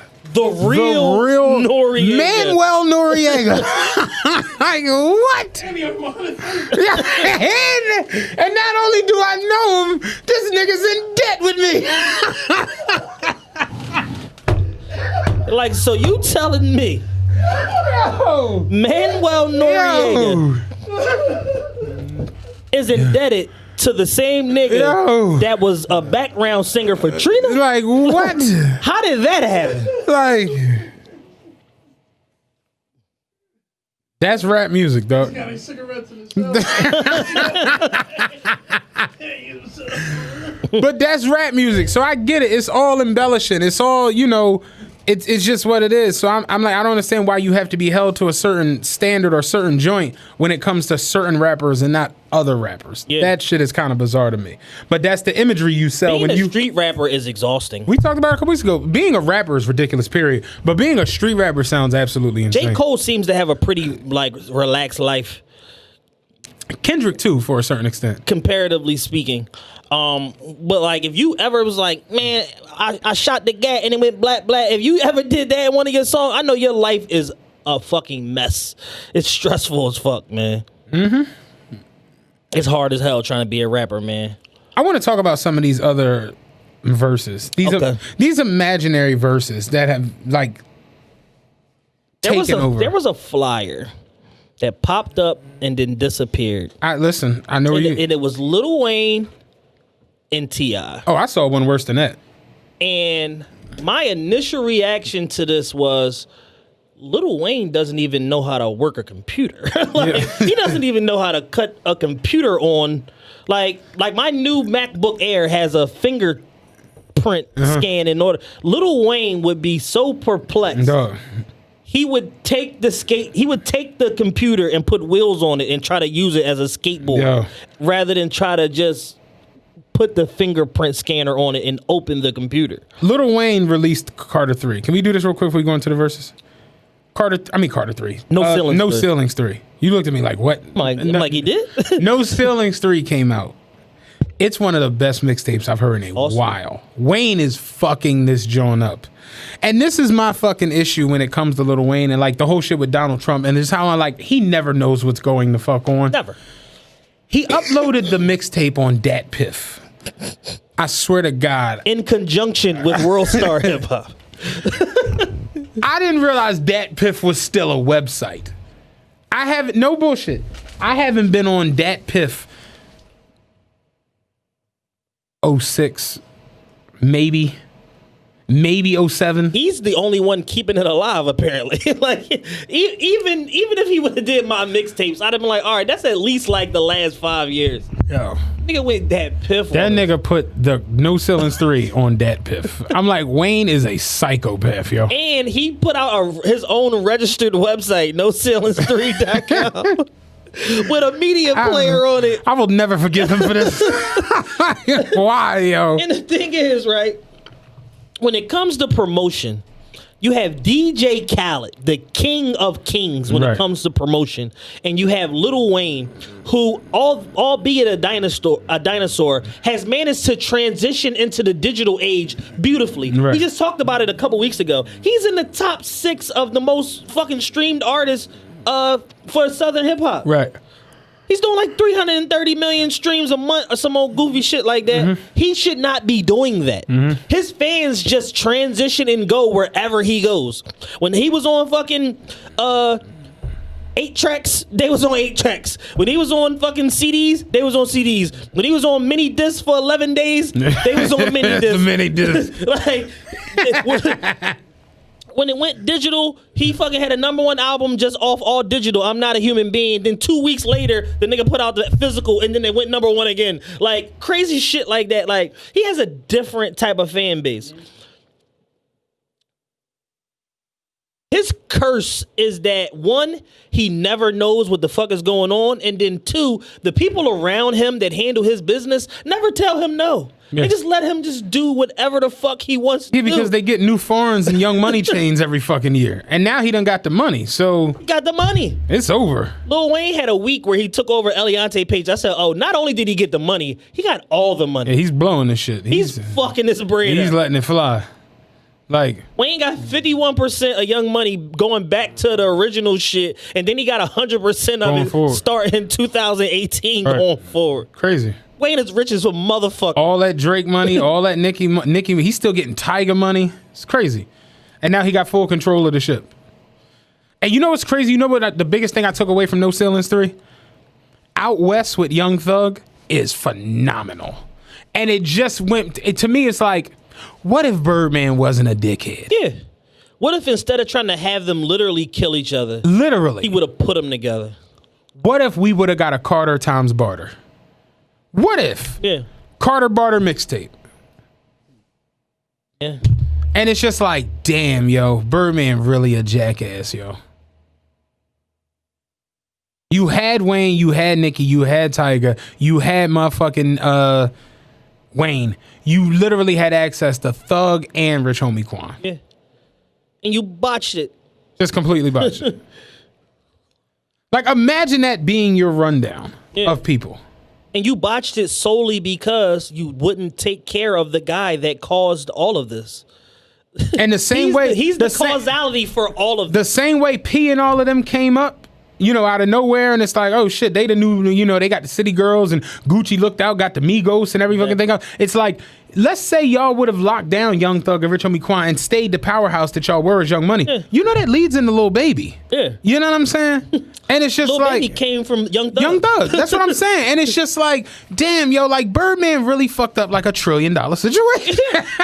It's like, god damn. Because, like, people that know Cash Money from the original days, they speak on the label and they say that the company was never set up to pay more than 2 or 3 people at a time. Yeah. Like, just based off of Birdman's... It's funny because Trick Daddy even like was alluding to that shit one time. Like, just based off of Birdman's habits and how he lives his life and the way he spends money and his entourage and private jets and Lauda jets and Bugattis and Tigers and just not all this shit. He never would have the money on hand to pay everybody. It'd be like, all right, shit, all right, cool. So Juvie hot right now. We're going to pay Juvie, definitely. BG doing a little something. All right, we're going to pay BG. Turk, we is not paying Turk. We is not paying Turk. Lil Wayne, that's my son. I'm gonna get him give him a car. I'm gonna give him a car. Yo, like, it's a video. I remember Tatizi, I'm fucking her. I'm gonna give her like a little bracelet or something. It was a video that they had where Birdman gave Wayne a Mulsanne, he gave Mac Mang a Ghost, and he gave Slim a 600 Maybach. Not the 600, the 62. This is when the Maybachs were still the Maybachs. Like the 62 Maybach. He gave Wayne a Mulsanne. He bought himself a Mulsanne, and he gave Mac a Ghost. And they had the Tiger Loyalty joint playing in the background. He was like, I bought Slim, my brother, had to get him the new Maybach. That shit was awesome on the inside. Like, I respect the man. I got my son some. I got my nephew Mac some. And this is how we do it, man. Cash money, young money, you know what I'm saying? And people was in the comments like, no, man, Wayne wants some cash. Fucking Wayne sold a million. Wayne sold 1.5 million the first week with Carter 3. Baby showed up at with a Phantom. Big Red Records. Yeah. Nigga, I just generated almost 200 million the first week. 1.5 million records sold during the CD era. Hard copies. Got this Phantom. You don't want the Phantom, Playboy? I'm gonna play boy. 400,000, Playboy. You don't want the Phantom. Where's the other 199 million? You motherfucker. Juvie straight. You want two Phantoms? Juvie said I had 8 cars and $4,000. Juvie said I had a Jag, I had a Prowler, I had a Range Rover, I had a Corvette. Said I had 8 cars and $4,000. And then the pub situation was even nastier because everybody was signed to Money Mac Publishing. It was just bad, man. And then it's like, when you read through that court case, the one that Wayne filed against Baby that went nowhere fast because Baby just tangled niggas up in just thousands and thousands of sheets of pointless documentation. You realize just how egregious the whole everything was, right. And the fact that he literally had no intention on ever paying anybody. Ever. But this whole thing started with Wayne versus T.I. That Correct. Shit came out, and somebody hit me was like, "Yo, I know what you think of that? Because Wayne your guy, but you fuck with T.I." And I'm like, "This is the problem with the verses. There's always going to be a mismatch. You don't understand this. If Michael Jordan is the greatest player ever, and you put him in a one-on-one scenario with Reggie Miller." There's a clear advantage for Michael Jordan because he's the best ever. Yes. You know what I'm saying? In your eyes. You put Michael Jordan up against LeBron, now we talking. Different story. Because that nigga in a lot of eyes is the greatest ever. But if you talk about Lil Wayne, who in people's eyes is a GOAT, to where they got Wayne in the top 5 and top 10, not too many people have T.I. there. Correct. I personally think T.I. is the best rapper from Atlanta, barring Dre. But then when you encompass the whole South, T.I.'s not better than Wayne. Correct. He was hotter than Wayne, and I said that on here. 2004, 2005, 2006, he was hotter than Wayne. T.I. was dropping albums that were selling 400,000, 500,000 first week. Lil Wayne's Carter 1 didn't do that, and Carter 2 didn't do that. But once he did that mixtape run in 06 to 07, and he started killing all them features, 08, Carter 3 dropped, y'all can forget it. I'm the guy now. It's over. Yeah. And when you look at the music that was put out and the music that was made, if they did a 20-song battle, Wayne wins 15-5.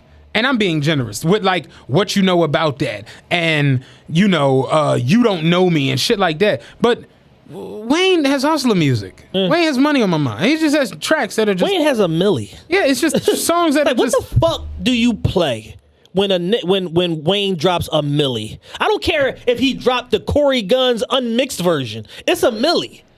You getting cleaned up that round. That might be 2 points. You might lose twice on that. Right. You know what I'm saying? It's just certain records that he played to where it's it's nothing you can do. When you play against Lollipop? My one homie the other day was like, I don't remember hustler music being that crazy. And I'm like, were you in jail? I'm like, what the fuck are you talking about? It's like, what?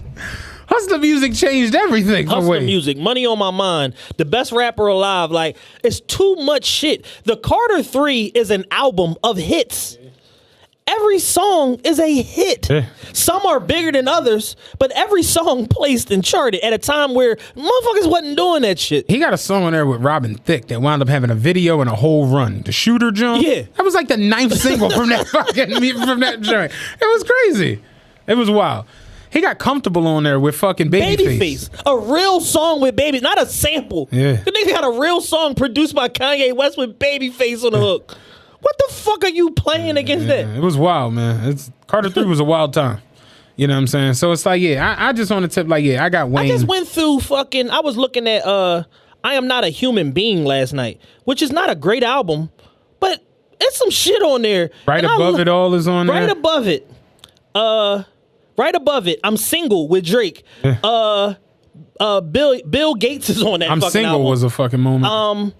I don't like the look of it. Like all these fucking records, Lil Wayne I ain't got no worries. Just shit that he was just throwing out. Just random records in the midst of turmoil where he couldn't put nothing out. Right. And he was stymied and they was still hitting number one. Mm-hmm. Like crazy shit.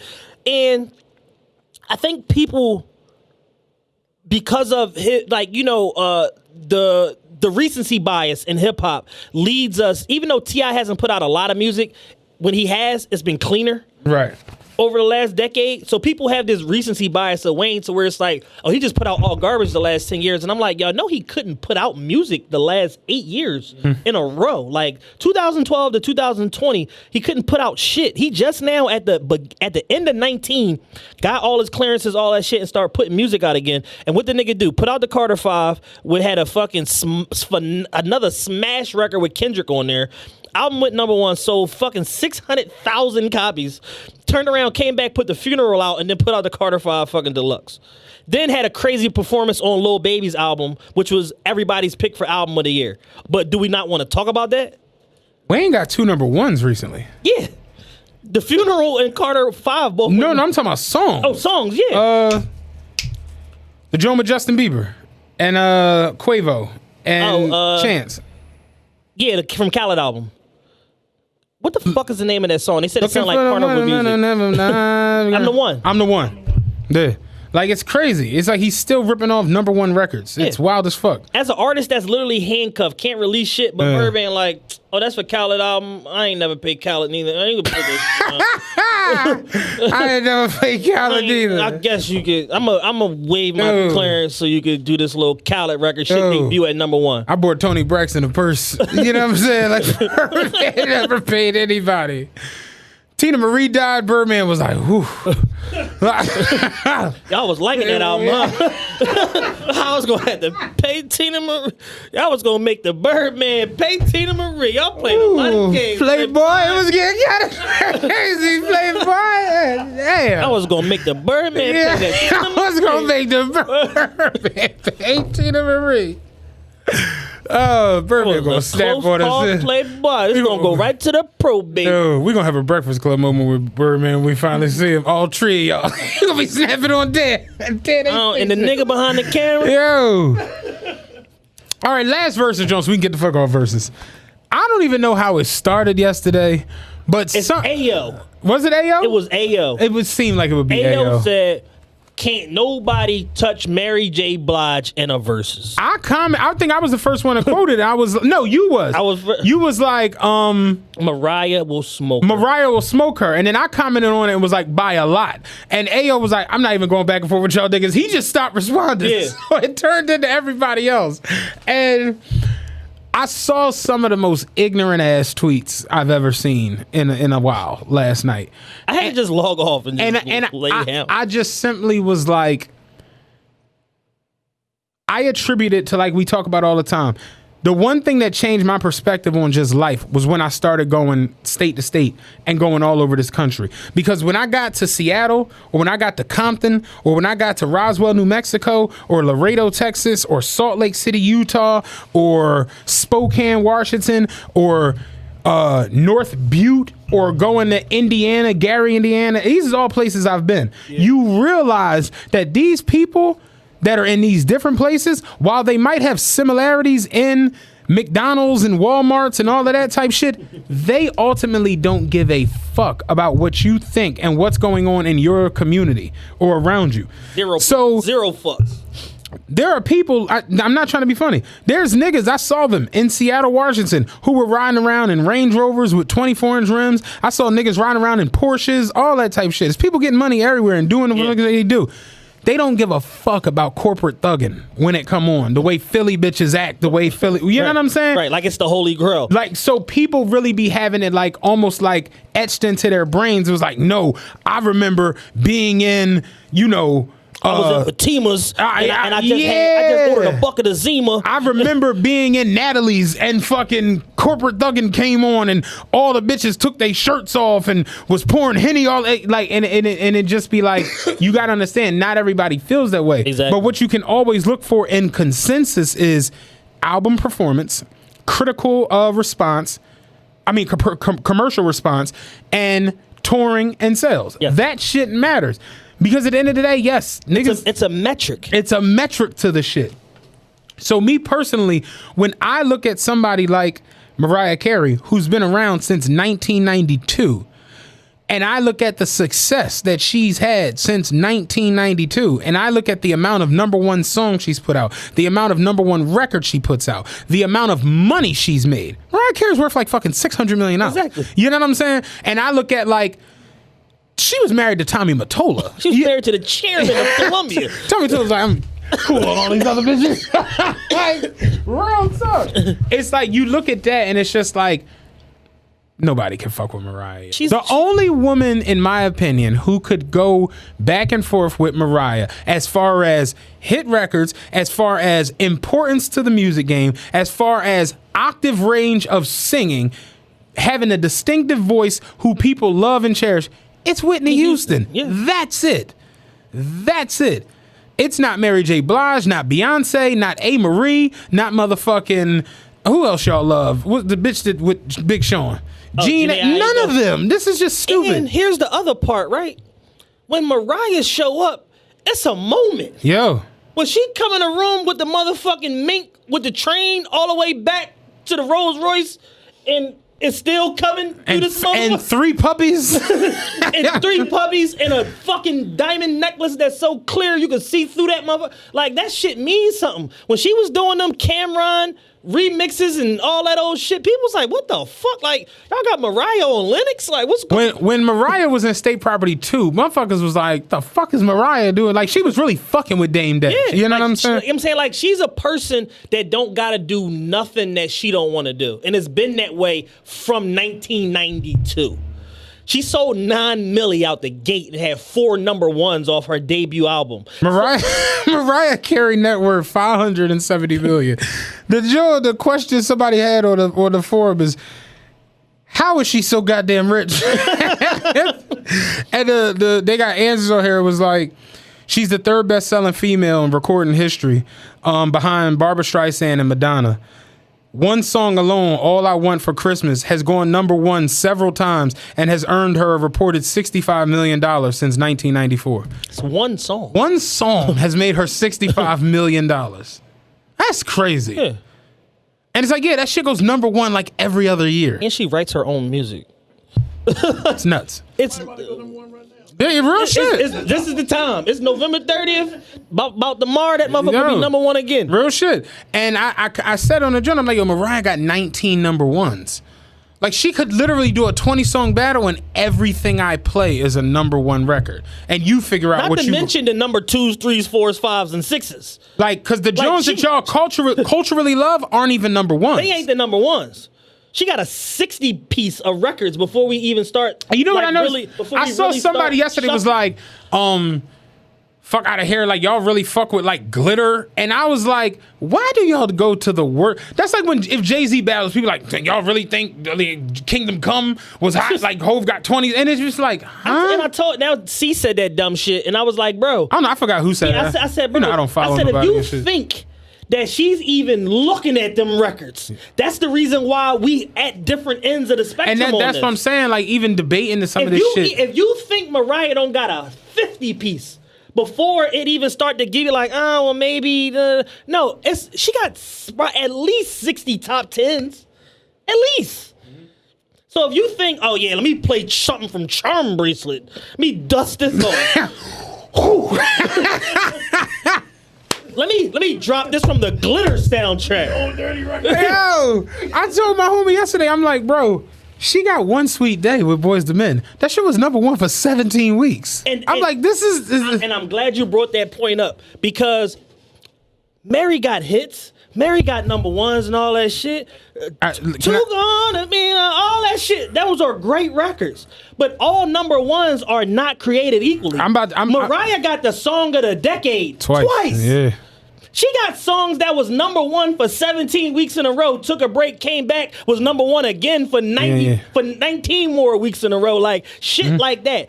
Shit's ridiculous. 52 weeks in a year. My song was number one for 37 weeks. My homegirl hit me and was like, "You tripping? You don't think Mary got joints?" And I'm like, "She got joints? Shit, my weed man got joints." I'm like, "The fuck? She got joints? She got joints? She got joints." But my thing is this. So let's check this out, right? When you talk about big records, right, from Mary J. Blige, right?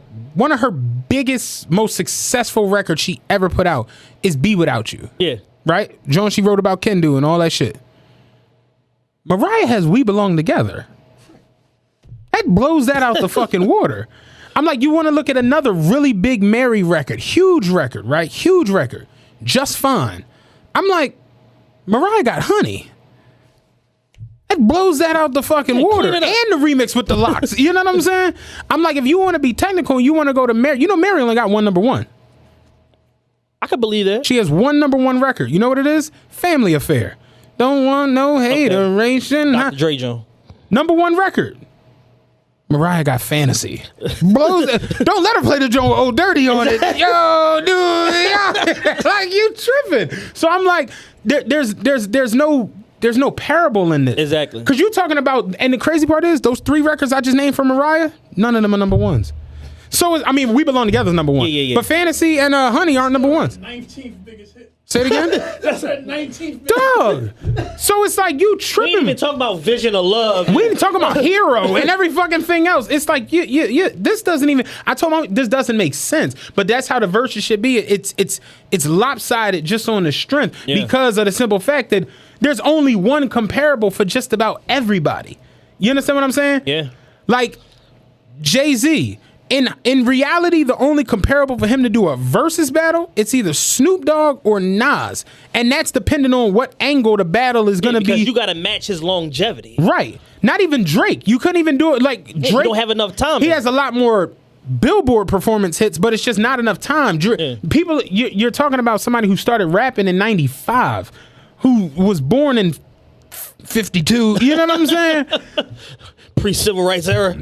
Drake didn't show up till 08. Yeah. 07, 08 was when, you know what I'm saying? So it's like, this isn't comparable. You have to match that. So it's like, when I look at Mariah, the only comparable is Whitney Houston. Yeah. Same time, she was with Tommy Mottola, Whitney was with Clive Davis. It just makes total fucking sense. It matches up. Whitney out the gate did 20 mil. Mariah out the gate did 8 mil. Mariah next joint did 14 mil. Whitney next joint did 14 mil. Whitney's soundtrack did 17 mil. Mariah's next joint did 22 mil. It's the only comparable. Yeah. Mary J was scratching to go platinum with Kiss and Fab on the fucking hook. You know what I'm saying? Yeah. So it's like, when you start that, and people, like I said, they always attach themselves. They attach where they were and what they were doing to the experience of the record to elevate it and make it bigger and better than it was. Like, I can remember my dad and mom fighting and him calling her a whore and leaving, and then her playing I'm going down. Well, yeah. Exactly. And it's just, I remember the cigarette smoke as it lingered over my corned beef hash. Yeah. I knew my dad was never coming back. corned beef hash. Shut the hell up. But it's like, no, it's the truth. And it's just like, no, yo, you got to understand something. In the grand scheme of music and the music industry and everything that matters around it, some of them records just, like, Mary on the Hook, the Can't Knock the Hustle. It's like, we care about it, like our, culture, but it's just like, that ain't beating nothing that Mariah Carey pulling out. Mariah got a number one with Hove. Hove don't got many number ones. Yeah. Mariah got a Heartbreaker with Hove. And that's low on her number one list. Low on the number one list. Had Jay in a hot tub trying to get real spicy in that video. Yo, had Jay wilding in there with his titties out. I said, yo, this shit is crazy. But it's like, no, it's the truth. It's like Mariah got so many big fucking records, man. Mariah's like, and the best way I could describe it is Mary a legend, Mariah's an icon. And it's a difference between being a legend and being an icon. Like, when Mariah Carey do anything, it's news. If Mary pull up on Lennox tomorrow, they might think she copping. They might think she relapsed. What the hell up, man? If Mariah pull up on Lennox tomorrow, it's a movie. Yo. Like, man, Mary was just out here. What going on? I saw somebody was like, fuck out of here. Like, Mariah was married to Nick Cannon. Like, what kind of clown shit was that? I'm like, Nick Cannon a fucking mogul. I'm like, Nick Cannon got the #1 show on television right now. I'm like, Mary was with KC from putting out cigarette butts on this man. I'm like, what, man? And I was just like, that's why I had to stop commenting, because it's like the conversations just go left, and they don't always go left. They don't make any fucking sense. It's no consistency. I'm just because I'm having a music conversation, right? Like strictly, right? Because I know y'all aren't equipped to handle the other shit if y'all do decide to go left. I'm trying to have a music conversation only, and they always take it outside the music, and I'm just like, fam, your what do you call it? Your standard of cool versus corny does not register when it comes to an icon. Right. For me, neither. For you, neither. You know what I'm saying? Some people are beyond our level of reproach because their levels of success are unreachable. So us saying, oh, they corny, even if it's not for you, you better educate yourself and learn why this shit is so successful. Right. You can learn a thing or two about how the fuck to sell 200 million records. One thing I absolutely love, I always go back to it, when Lux and what's the light skinned nigga? LOM? Hollow, when they battled Tay Rock and Chess, when they had the first line and Lux said, Lil Bro and them went and got Lil Bro and them. He said, I forgot the way he went into the next line, but he said, I reckon who wouldn't with death in they view. He said, but I heard they treasure Chess. So that's cool. We gonna bury him too. And everybody went crazy, and he stepped to Chess. Was like, you gonna learn a thing or two tonight about how to battle. And it's just like, yeah, Chess is hot. Tay Rock is hot. Tay Rock the big dog right now on that fucking circuit. Yeah. Lux is an icon of this shit. It's different. And you really, really see it. It's like, yeah, you really need to like learn a thing or two when it comes, like when you hear people and they say Run DMC are groundbreaking and legendary icons. And y'all look at Rev Run, he just in the hot tub typing dumb shit, and you know his daughters was running wild, and Diggy was over here, and Russ ain't never had no fucking Vaseline. It's like you don't be realizing, like, no, Rev Run is a real live wall knockdown icon. And people be forgetting to the point where when Jay-Z said I invented swag, I said no, you didn't. Run invented swag. Yeah. You like, you never had no swag. but that boy from Hollis, Queens, he told everybody in MSG to hold their Adidas up, and ain't nobody had no laces in them, John. He invented swag. You playing a lot of games, like Jay-Z. When Snoop Dogg got on the joint and was like, yo, M not in the top 10, nothing. And M with us. Yeah. You know what I'm saying? Me and M with the same crew. But fuck no. He's like, over Rakim? You crazy. Like, what all the shit Rakim did? Y'all high. And it's just like, yeah, no, like, people really be forgetting at times. Like, people before you, and, you know, you like, they almost can't understand why so-and-so, like, people even now with Wayne to a certain extent. Like, when I hold off and be like, Wayne in my top 5, and it'd be like, how? And I'd be like, because I heard the raps. You know what I'm saying? Because that nigga had the 77 best features of 2007, and it was all him. I heard all the Carters, all the mixtapes, and it's just, I know for a fact that he was out rapping every rapper on the planet. I heard that Collie Grove album that he did with 2 Chainz, and he spanked him on every song. He literally made 50 Cent go sit somewhere. Jay-Z the fucking thing. Somewhere. Jay-Z called him on the phone like, why would you rap to my beat like that? Jay-Z literally went and sat down and came back with his fucking approach to trying to get hot again in the music game. And on that song, he used auto-tune and finished it with, I might send this to the mixtape, Weezy.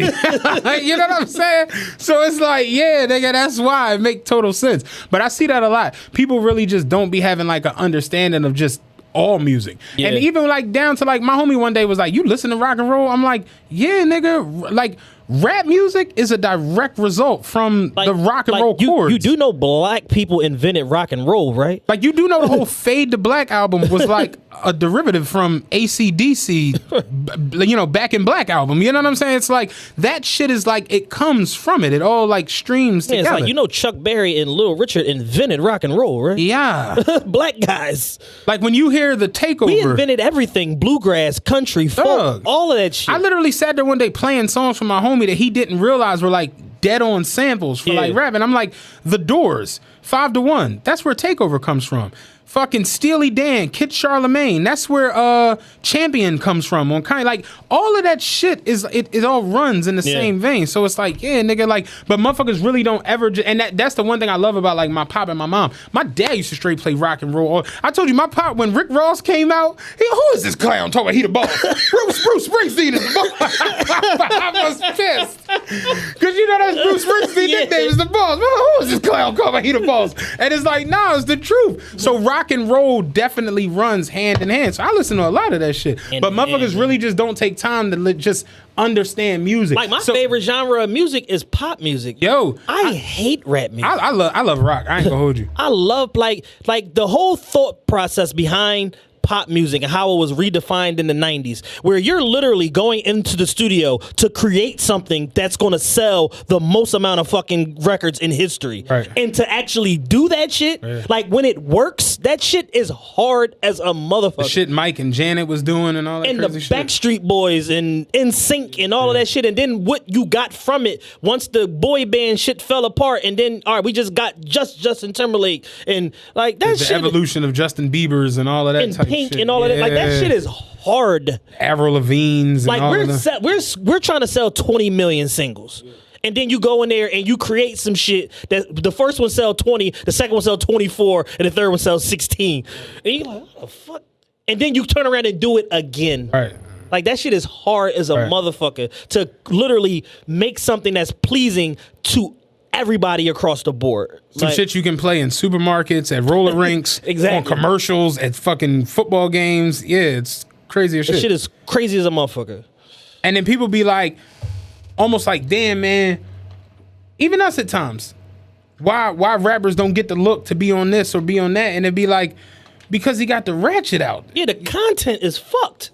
Like, I can't, like, I be in certain spaces and places, and I hear even the clean versions of certain rap songs, and I be cringing, bro.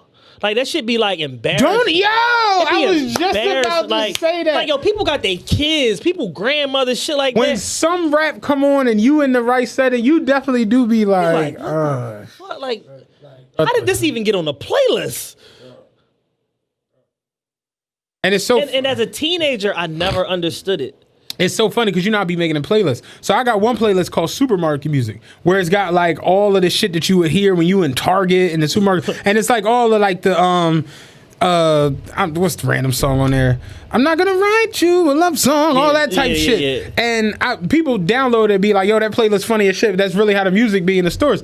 So my one homie hit me, was like, I'll never hear that shit in the store. And I'm like, what are you talking about? He's like, me in the supermarket, they don't play that type shit. I'm like, what supermarket do you go to? He was like, I mean, my local John ShopRite on Parkside. And I'm like, yeah. That's why. They got on the clue tape in the fucking Parkside, like ShopRite, Fucking of course. stack bundles. Yeah. Best, they got the best of stack bundles. Fucking French Montana mac and cheese and shit on, like, of course. But yeah, nobody's fucking with Mariah, man. I like maybe Janet could, maybe Janet could give her a run. Janet did some shit. Because Janet got the longevity. Definitely not Mary J. Blige. Janet did some shit, man. Definitely not Mary. And that's no disrespect to Mary. No disrespect to Mary. We love Mary. I love Mary. I love Mary. But no. Not with Mariah.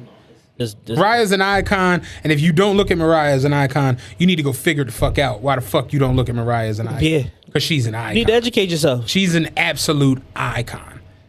And I think what it is especially this younger generation, and even to a certain extent our age range and shit, what have you done for me lately? Kind of creeps into people's minds. And it's like, if you look at the last 10 years, Mariah really doesn't do anything. Yeah, when I made 570 my first 15 years out, I don't got to do shit. Bingo. You know what I'm saying? I don't have to do nothing. I could just be a mom and just be fabulous and just chill. So it's like, you know, this last couple years, people look at Usher. Usher really hasn't done anything. He's a host on a television show, and he had a scandal where he allegedly had herpes. That's it. So people like, fuck, Usher did it. And when I be like, yeah, Usher or smoke Chris Brown, motherfuckers be like, I don't know. And I be like, no, Usher really has 10 number ones, and he has the album of the decade. And like, you know what I'm saying? Like, this isn't a joke. I'm not making this shit up. I'm not being hyperbolic. You know what I'm saying? Exactly. So it's like, yeah, no, you just really need to learn. Like, Mariah's, she's in a league by herself. Leave Mariah alone. Let her spend her millions on poodles and fucking bags and do whatever. 9-floor apartments. Yeah, whatever the fuck she want to do. Leave Mariah alone. I want to change out the music shit and leave us alone. You brought up being successful and people hating you for the shit. I want to talk about Kevin Hart. The Kevin Hart shit. He put out a special called No Fucks Given, right? Zero fucks given. Zero fucks given. He's given way too many He's fucks. been given a lot of fucks since that. Yes. In my opinion, was the special great? No.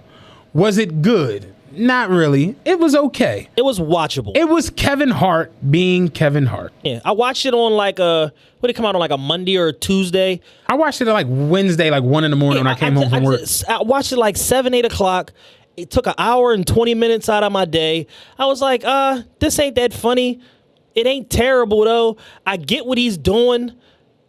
Black people are going to kill this. Like I as soon as I saw it, I was 13 minutes in, and I was like, black people are going to pan this shit because it's not Mike Epps, it's not Cat Williams, it's not D-Ray Dave, it's not even nobody's Dave. So I'm not even mentioning Dave. That's some other. But my thing with Kevin Hart and these other comedians you name, why is it that Kevin Hart isn't allowed the same autonomy that the other comedians have?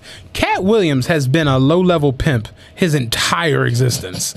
He has never come off of that. That's his... in every shtick. movie, he's a low-level pimp. Yeah. That's what he is. Mike Epps is allowed to be just as silly today as he was 20 years ago. Yeah. When he showed up... he's the drunk uncle. Dog. Remember how high...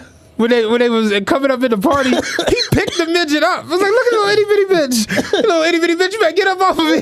He picked her up and said that. He's just allowed to be that silly all the time. Yeah. You know what I'm saying? Whereas Kevin Hart, you knew Kevin Hart's shtick. You knew it. He talks about him being little. Talks about his wife, well now his ex-wife. He talks about the fact that they aren't together anymore. Yeah. Talks about his kids, and then he's incorporated him having money and dealing with success.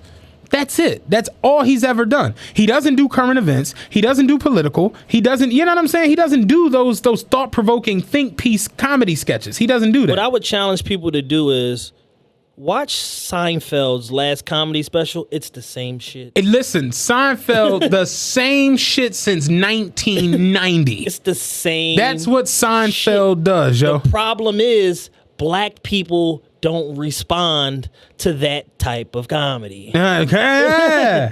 White folks love it. I love it. I like it. Favorite show. But when you watch Seinfeld, I watched one of his recent Jones where he was like, what is the deal with car reservations? You get there and they're like, oh, we had the reservation, but with the car you reserved is no longer available. It's like, anybody can take a reservation. And he was like, anybody can take a reservation. He's like, the key isn't taking the reservation. Having it's the car. holding the reservation. Yeah. So then she asked me, do I want the insurance? And I'm like, yeah, because I'm going to beat the living hell out of this. It's like, that's Seinfeld. That's been him for years. And it's like, yo, it doesn't change. But with Kevin Hart, it's like he became so successful so fast. Yeah. And because it ain't been that long.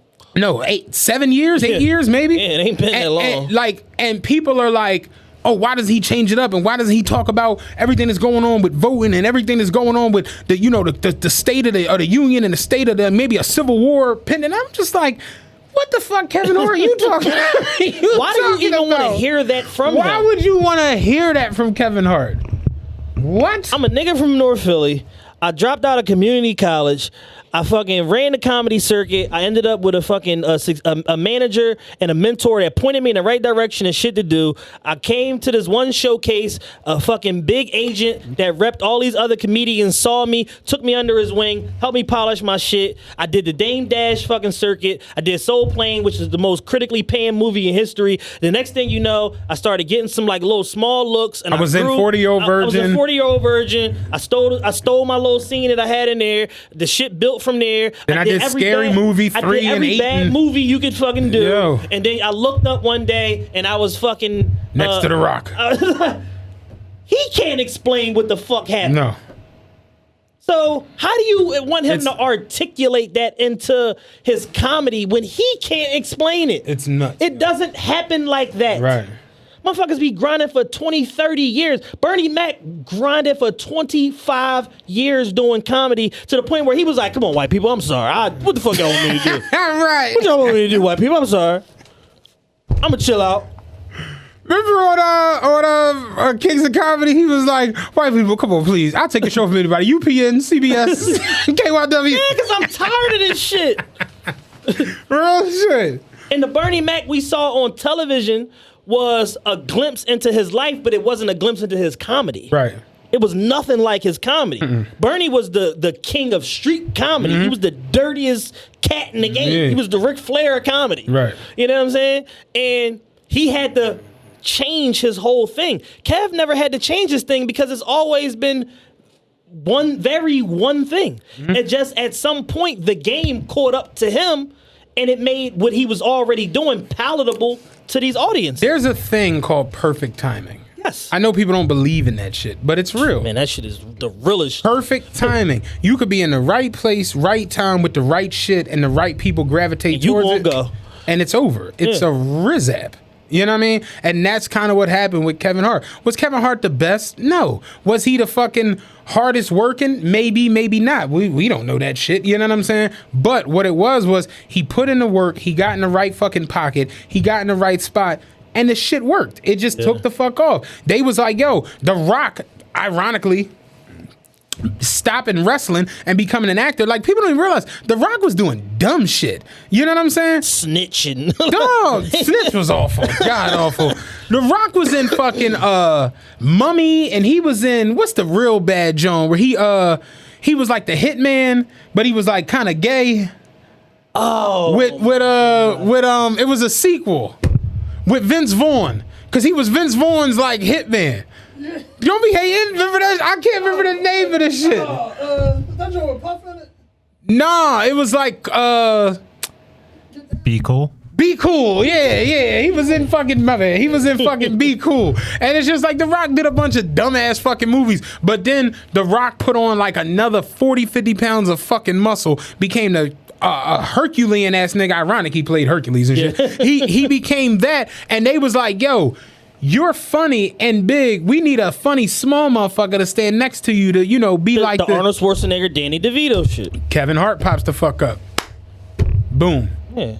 Movies take the fuck off. Central Intelligence did like fucking 300 mil. Then the next John did 300. Then they put him with Ice Cube, same type fucking role. That shit does a couple $100 million. Then they put him in Jumanji with The Rock again, and holla back. We got $1 billion movie. You know what I'm saying? Yep. And that's just where the fuck it's at and where we are with Kevin Hart. And you know, it's funny because somebody mentioned I don't look at him as like, you know, Eddie Murphy. And I'm just like, well, why the fuck would you even what? Like, I don't like, you know what I'm saying? Like, I don't even understand how you picked that up. And I was telling her like, no, because she was like, people act like he's the Eddie Murphy of this generation. I'm like, no one acts like he's the Eddie Murphy of this generation. Eddie Murphy is the greatest black success story in Hollywood history. You know, he's only ever auditioned for anything one time. Every other role was tailor-made and written for him. And he did a lot of that shit. Eddie Murphy had his own office on Paramount Studios lot. Dog. Eddie Murphy Productions. Dog. Eddie Murphy punched his own ticket to Hollywood and did whatever the fuck. Nobody never pressured Eddie to do nothing. You ready for this? Eddie Murphy has 9 movies that have made more than $150 million where he played multiple characters in the movie. It's fucking nuts. Like, it's insane. Right. But you start thinking about the Norbits and the Coming to Americas and the Nutty Professors, and it's just Dr. Doodle. It's like, yeah, this nigga really does every fucking thing. Yeah. So I was telling her, I'm like, you know, Eddie Murphy came out the gate like 48 Hours. That was his first big role as an actor. 48 Hours. You know that 48 Hours started the genre of buddy cop movies? Yeah. So Lethal Weapon with Mel Gibson and Danny Glover. Bad Boys with Martin and Will Smith. Ironically, Central Intelligence with The Rock and Kevin Hart, or what's the other one? Ice Cube. Ride Along. All of that shit is a direct result of Eddie Murphy. Yeah, 48 Hours. And I was telling her, I'm like, if I had to write down a list of my 10 favorite movies in life, Eddie might have 4 of them. Easy. My favorite movie of all time is Trading Places. Everyone knows that. My number 2 on that list might be Beverly Hills Cop. Might be. Yeah. Coming to America's in the top 5, and fucking Beverly Hills Cop 2 is the fuck up there. You know what I'm saying? So it's just like, you can't compare them to them. When these roles are tailor-made for you, and you're the big successful black comedian like of the 80s. If you don't do it, we ain't doing it. Like, you know what I mean? Whereas like Kevin Hart, and to his detriment a little bit, he's never seen a script he doesn't like. He's doing whatever. If Dan tomorrow like, yo, I got my camera and 100 mil for you. Kevin, all right, well, let me see the script. Fuck going on? I don't give a fuck. You know what I'm saying? So that's been a little bit to his detriment. He actually, that movie he did with Heisenberg, the serious movie that he did. I didn't see it. It was actually the Wheelchair John. Good fucking movie. He don't get no credit for it, but good fucking movie. Real good movie. I think what it is with, and that's the difference. Kevin is placed in a spot where he's damned if he do and damned if he don't. That's what I was going to say. Like, Because like you look at somebody like Eddie Murphy, where you look at the roles, he played several different roles. You know what I'm saying? Even if you look at 48 Hours and Beverly Hills Cop, he's 2 completely different characters in those movies. Same movie style, same goal, but 2 completely different. Whereas Kevin Hart, it don't matter if he's in Jumanji, this, that. It's the same. That. It's the same little nigga making noise and weird face. It's the same shit. So people ultimately just become, like 50 Cent said it. What's the term he would always use? Oversaturation. To where it's like, all right, I kind of want to see Kev do something different. Right. So I can understand that. But my thing is, you don't turn the oven off while the oven is fucking cooking the food. Exactly. You know what I mean? Like, you gotta wait, and then you have a cool down process. The movie was called The Upside. Okay, yeah. Like, you look at Kevin Hart though. This nigga's making millions on millions on millions on millions on millions of millions of dollars. And he's producing a lot of this shit. They're letting him produce a lot of this stuff. So I ain't gonna hold you. It's one of them things where it's like, do you want to be the realest nigga in the room or the richest nigga in the room? Yeah. And Kevin Hart is stuck in a weird spot to where it's like nothing. Kevin Hart could come out tomorrow with the most thought provocative shit you ever heard in your life, and motherfuckers gonna be like, oh, what are you trying to be, Dave Chappelle now? Damned if you do, damned if you don't. So get money.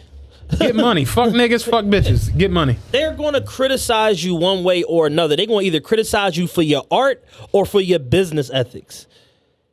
I'd rather be criticized for my business ethics and just keep making, you know what I'm saying? Yeah, right. And just keep getting paid. Now, one thing I want to see him do is stop reacting. Like, that's just unnecessary. You're filthy rich. He's too rich and too famous to be engaging with these like low level chat rooms. You want to talk about the Clubhouse shit? Yeah. So there's a new social media app. I'm not getting on. I'm not joining. I'm done with social media. I'm not learning a new one.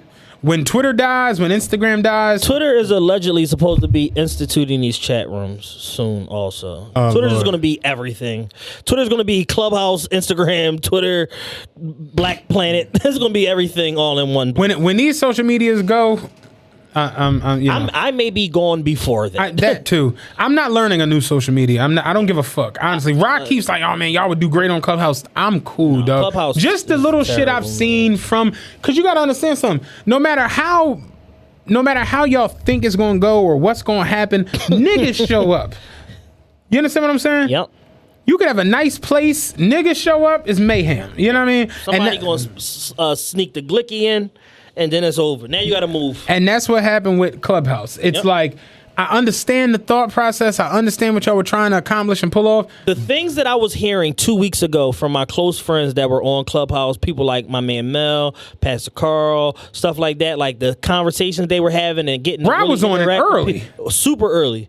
The app's been around since like May. Mm-hmm. And they really just kind of rolled out the beta in the last like 30 to 45 days or whatever. And people were telling me they was making some real connections and having good conversations, and they was moderating conversations and being part of conversations. And I'm like, oh no, that's cool. That's good for y'all. Like, that's what's up. So people with us are like, oh yeah, no, it'd be dope if y'all was on there and this and this. And I'm like, all right, cool, whatever. So I get the invite from Ryan and I get on there and I just start like jumping in and out of these rooms and like hearing some of these conversations and seeing, you know, some of the titles to these groups and stuff like that. And I'm just like, yo, these people are fucking maniacs. Like, these people are using whatever little stature they have, either whether it be built from here or from elsewhere, to grandstand on others. And That's literally like the overall arcing theme of this app as I've seen it so far.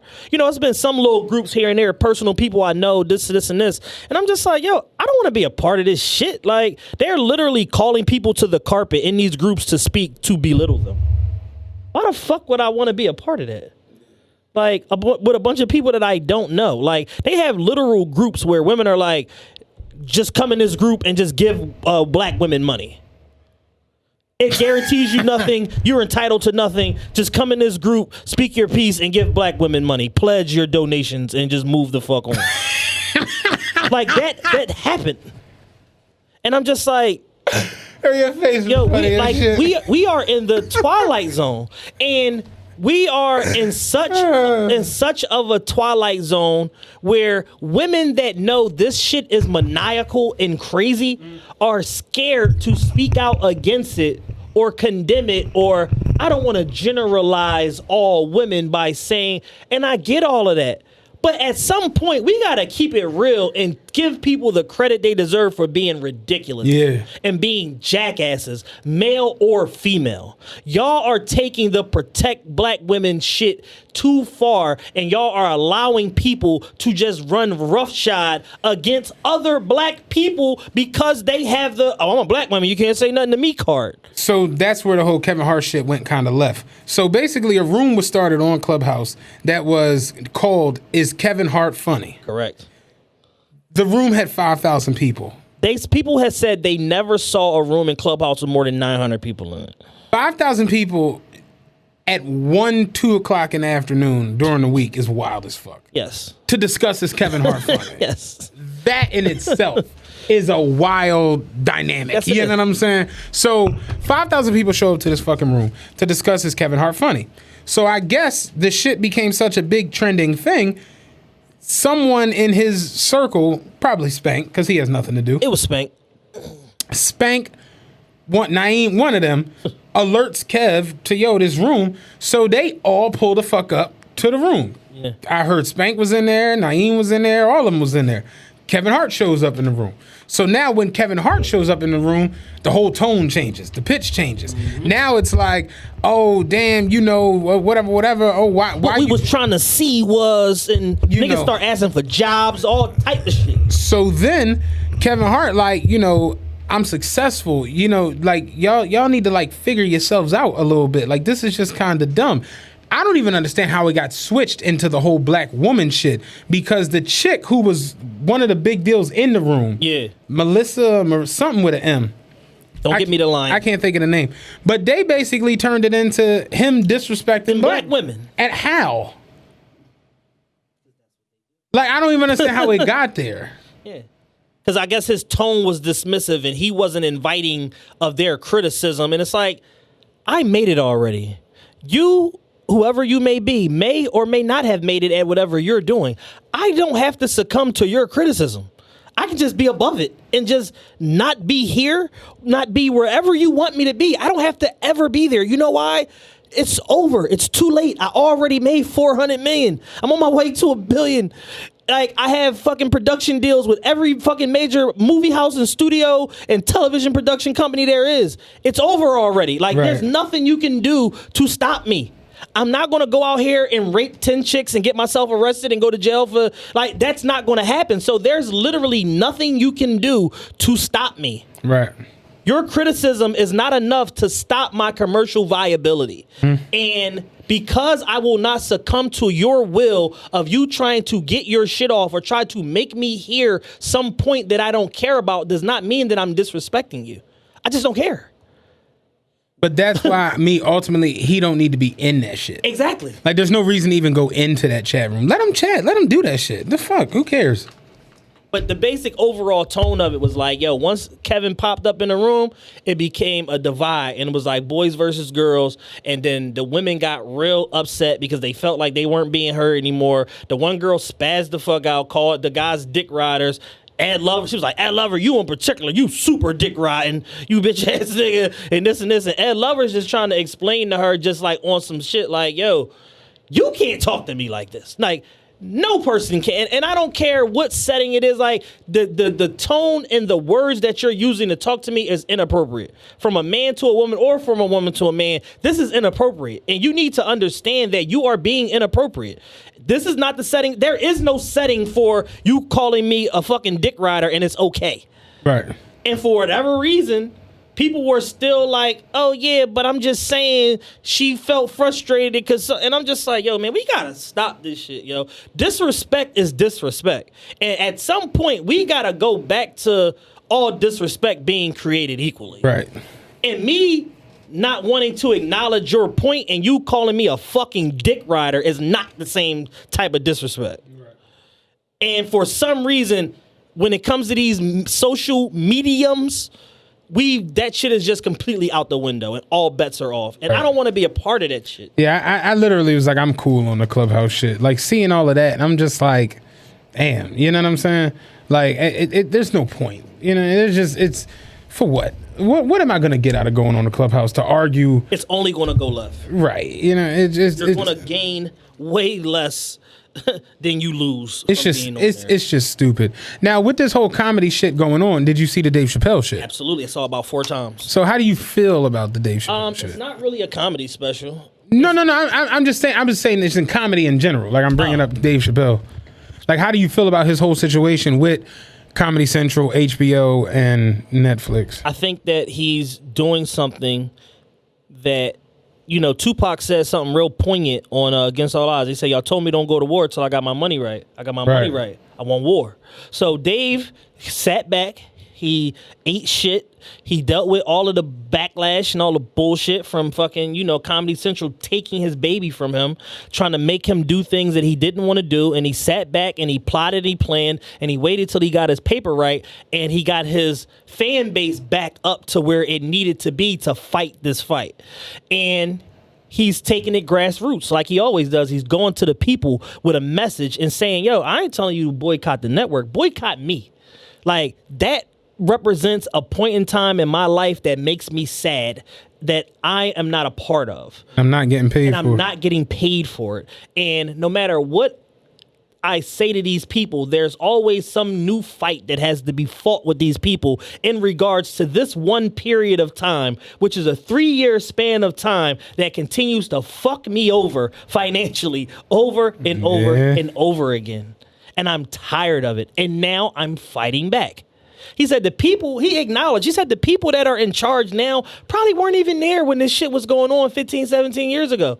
But that's none of my fucking business. Right. Like, this makes me feel bad. This is my baby. Y'all stripped me of it. I want to do a new Chappelle show and I can't because y'all own the shit. Do you think that's right when y'all made fucking $500, $600 million off of me and you paid me pennies?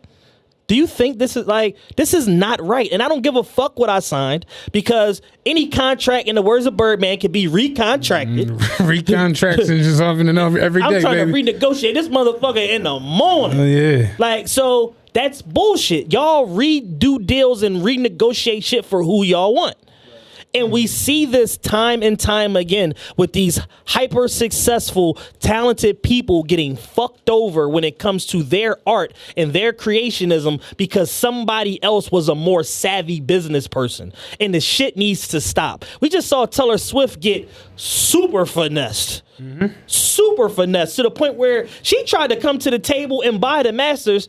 And Scooter was like, oh yeah, I'm going to get back with you, woody wop. And the shit was sold already. Like, what are we doing here? Yeah, Scooter. We just had a situation where fucking Shonda Rhimes, who was the #1 showrunner and writer at ABC, couldn't even get a fucking extra Disneyland pass for somebody in her family, and they made a whole bit. Oh, damn, you need another pass? Like, what? Yeah? Yes. She called her agent and said, get me the fuck out of this deal now. I ain't writing shit. Who tripped off? One of the executives from Disney. Because, you know, Disney and ABC and ESPN, it's all the same shit. She had a family member that she had called to get some passes for Disneyland. She wasn't with him or whatever, but it was like her nephew or somebody like that. This is Shonda Rhimes. This is the biggest television writer in recent history in the last 30 years. Like, she's Norman Lear to this fucking you see generation. what I'm saying? Like, Grey's Anatomy, fucking How to Get Away with Murder. Not How to Get Away with Murder. How to Get Away with Murder. Oh, I'm thinking of Kerry Washington Jones. She wrote that Scandal. too. She wrote that too. She wrote all that shit. Oh shit. She wrote every motherfucking She wrote every thing. motherfucking thing. You telling me I can't get? It's a problem? Yeah. Get me the fuck out of here. And now she had Netflix because they appreciate creatives. Right. You know, That's the one thing Dave said in the situation was like, I fuck with Netflix. They gave me my money, and I went to him like, yo, take that shit down. And they was like, all right. Yeah. Because who gives a... And that's honestly, like, my homie the other day was like, yeah, man, now that shit down. I'm like, yo, at this point, if you haven't seen the Chappelle old show... fucking content. Like, he had to go through this some years ago when the damn DVDs came out. He had to fight to get a cut of the DVD money. Like, and that's my thing. I could understand the Chris Rock show or something. Some shit you ain't seen in forever. But I'm like, when the DVDs dropped, them shits was on the barbershop, every basement you went in. So it's like, I personally...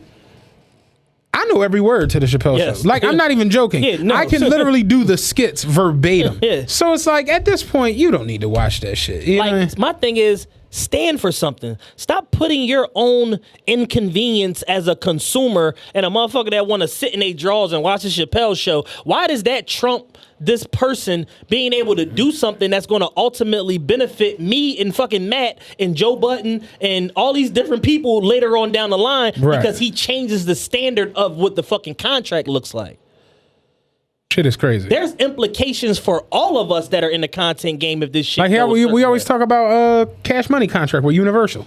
They literally had that shit on tables in negotiation deals. You know what I'm saying? Like, nah, because that like, nah, like just on the strength. See what I'm saying? So it's like, yeah, no, the one thing I do love about Dave Chappelle is he can literally just go off the rail and start like dropping knowledge and talking to where he's not even doing comedy. Yeah. He's just talking to you on some real shit. He's just the best live performer. Live speaker. Like, he's just that boy when it comes to... And that's the fucked up part with the Kevin Hart and him shit. It's like people look at them too and be like, why can't Kev do that? And it'd be like, that's not what he do. Why can't nobody do that? He's the only one that can do... Like, y'all do realize he's the only one in the marketplace doing this right now, right? It's like Jordan is the GOAT from his era. Yeah. Charles Barkley is a legend. You know what I'm saying? Like, you can be legendary and very good and not be that person and not do what that person does. You don't have, you know, there are different. Reggie Miller was a sharpshooter. Shaq was a big man. They both in the Hall of fucking Fame. It's like, you don't have to be. Yeah, you can serve different purposes and still be great. Dig me. So it's just one of them things where it's like, you know, anybody out there that's looking for Kevin to ascend to the level of what Dave is doing is you cheating yourself, really. Like, you're really fucking yourself up, man. Yeah, it's just not. It's just he just serves a different purpose, man. It's not that. It's never going to be that. That's just it, and that's just what it is. I got one last thing I want to discuss. Okay. In fact, like, two last things, real quick. Did you do anything for Thanksgiving? Fuck no. I was home shivering on Thanksgiving. I did nothing for Thanksgiving. Thanksgiving this year was strange. I worked. It's just, you know. It was COVID giving. Like, it's, one thing I noticed this year is y'all have gone completely, like, niggerific when it comes to, like, cooking. And y'all be doing shit that just doesn't have to get done. You know what I'm saying? Like, you know, the slaves made all this food. Yeah. They didn't put Hennessy in the fucking sweet potatoes back in the day. You know what I'm saying? Like, you don't have to do that. Like the macaroni and cheese. Like, my mom taught me how to do the shit back in the day. She would always say, over salt the water, undercook the noodles. You know what I'm saying? Take them out. You make a roux, butter, some muffin. You know how it go. Put the cheese in there, melt that, put the shit in the pan. Da, da, da. You don't need eggs, because that's a big myth that you need eggs and macaroni to make it hold. Yeah, put that shit in the pan, cheese it up, boom, boom, boom. You better not put no fucking eggs on my mac and cheese. Go. You don't need 19 cheeses in the macaroni. We got Gouda, Asiago, Wisconsin Gouda. Like, you don't ricotta. need. Yeah. Like, are you making lasagna? The fuck? Ricotta. Like, what? Yeah. Motherfuckers be putting 82 blue cheese crumbles. Blue cheese. What's the other feta? Like, dog. I put the goat cheese in at the end. They ain't never see that coming. Did you see the girl made macaroni for the family with vegan cheese and the mom was snapping on her? Oh my God. Look at you, little stupid bitch. I told you to put none of that shit in the macaroni. But I saw, the craziest shit I seen the other night when I was, and I I did as the term nigger, like with 2 G's and shit, and the ER, I try my hardest to not say it and not be a part of it, you know, just cause. I saw a lemon pepper turkey the other night. I saw a half lemon pepper, half buffalo turkey. I missed that one. Half lemon pepper, half buffalo. I seen a lemon pepper turkey the other day, and I was like, y'all niggas need jail. First and foremost, lemon pepper is terrible. Lemon pepper is terrible, and so is turkey. Why would you want terrible on terrible? Lemon pepper is not good, and turkey isn't good either. I like turkey wings. Oh, yeah, I can do turkey wings, but the actual turkey, that shit is terrible. And it go bad in like 4 hours. That was just 9 bizarre. days later, y'all making turkey smoothies. I said yesterday the leftovers the leftovers have to go out on Sunday. If you go into the new week with leftovers, you are an animal. You're bugging. You're an animal. You're a wolf. You were raised. Are a wolf. You are a wolf. If you're still eating that ham and that stuffing from last week, you are a wolf. Throw that shit out, man. But yeah, Thanksgiving this year was very strange. I got a couple plates, but I was at work. You know what I'm saying? Nobody was really doing anything. Yeah, I fought with one plate for like 2 nights. All that shit is trash. Yeah. That's pretty much it. Thanksgiving this year kind of was cheeks. You know, maybe next year we'll have a good Thanksgiving. The one last thing I want to discuss, this Mike Tyson and Roy Jones fight. The most ridiculous night in boxing history in a very long time. When they came through with the decision, right? And he was like, it's a draw. Mike was like, I'm good with that. I'm cool with that. I can fuck with it. Roy Jones is standing there talking about, I wear draws. I don't do draws. Holding his ribs together. He's standing there. Like, Mike beat the living hell out of that body, dog. Roy was hurt after that shit. Most ridiculous night in boxing history. The one takeaway from it, Snoop is an icon. Snoop is great. Snoop could do anything. Anything. On a whim. Just like, it seemed like they just called Snoop that day. Was like, yo, what you doing tonight? You want to host this boxing shit? I mean, I can fuck with it. Crazy part is, it was like, Snoop wasn't even supposed to perform that long, but it was like Nate Robinson got knocked the fuck out so early. They like, yo, go over there and do some of your hits, man. You need this a little time for Mike and Roy to come out. Nate Robinson... Why? Why was he boxing? Do you know? They got me at $600,000. He called Jake Paul out? Did he see all of his performance? Like, did he see all his... What is that? Yeah, did he see his fight reels? So, like, Jake Paul was knocking shit out. It just... This is always what I go back to when I talk about being a success and coming into like money, and just when it's over, you not just like, that's the one thing with having a regular life. You know what I'm saying? My dad retired. Yeah. He retired. You know what he do since he retired? He sit there. Chill. He chill. Dinner is at 6, lunch is at noon, a snack is at 3. We retired. Yeah. But it's like when people go into this like entertainment world, athlete world, it's like they get done what they doing and they retire, and then you fighting a kangaroo. You know what I'm saying? Like, why? Mike Tyson versus a cinder block. Yo, Mike Tyson was gonna fight a shark for Shark Week, and it was just like, what? Like this is just dumb. and that's really how nuts it be. It's like people, they end up on a surreal life or end up on, love and hip hop. And why is that? And that's what we go back to all the time. The spending habits be ridiculous. The shit our culture teach us is bullshit. It's nuts. Yeah. It's like, save your money so you can go sit the fuck down. You ain't got to rumble the white boy at all. Got Dr. Umar up in arms. You know what I'm saying? You ain't got to do this at all. When I saw the fact that he was, I was like, I guess I saw Jake Paul versus Nate Robinson as the undercard, and in my mind, I was like, I don't know. There's a fighter named Nate Robinson. Right. When I saw this little nigga come out, I was like, is that a basketball dunk contest, Nate Robinson? Stealing dunk trophy, Nate Robinson? What the fuck is he doing out here?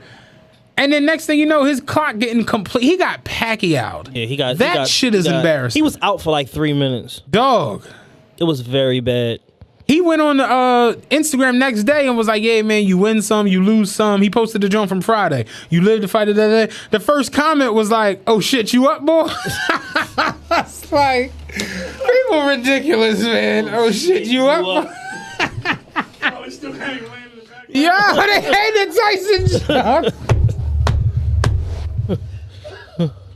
And it's not funny, because it's like, I know me, I ain't getting in no fucking ring with nobody who be boxing every fucking day. I'm cool. But it's just like, damn, like... Yeah, Jake Paul has made boxing his life. Like the Tyson Roy Jones shit is supposed to be no knockouts, you know. Yeah, so how the fuck did he get knocked out? How the fuck did we end up with a real live UFC fight for the undercard? I was so confused. I'm like, so these two old dinosaurs are not allowed to knock each other out, but Jake Paul could punch Nate Robinson into the stratosphere. Yo, and it's punch cool. his fucking lights out. He Pacquiao the man. all on code. Dog. He Pacquiao the man. That was a Juan Manuel Marquez joint. Yeah. Stone cold out on fucking pay-per-view and stolen streams all over the fucking world. Yo, Snoop was excellent. Snoop was great the entire night. But it's just like, come on, man. Like, why we gotta look so ridiculous when we get to the end of our fucking roads? Could you imagine fucking Axl Rose in there fucking fighting a 23-year-old professional black fighter? Yeah, right. Fucking Justin Timberlake and that Joe get knocked the fuck out. Like, yeah, right, man. So that was ridiculous to see. Now, Roy and Mike.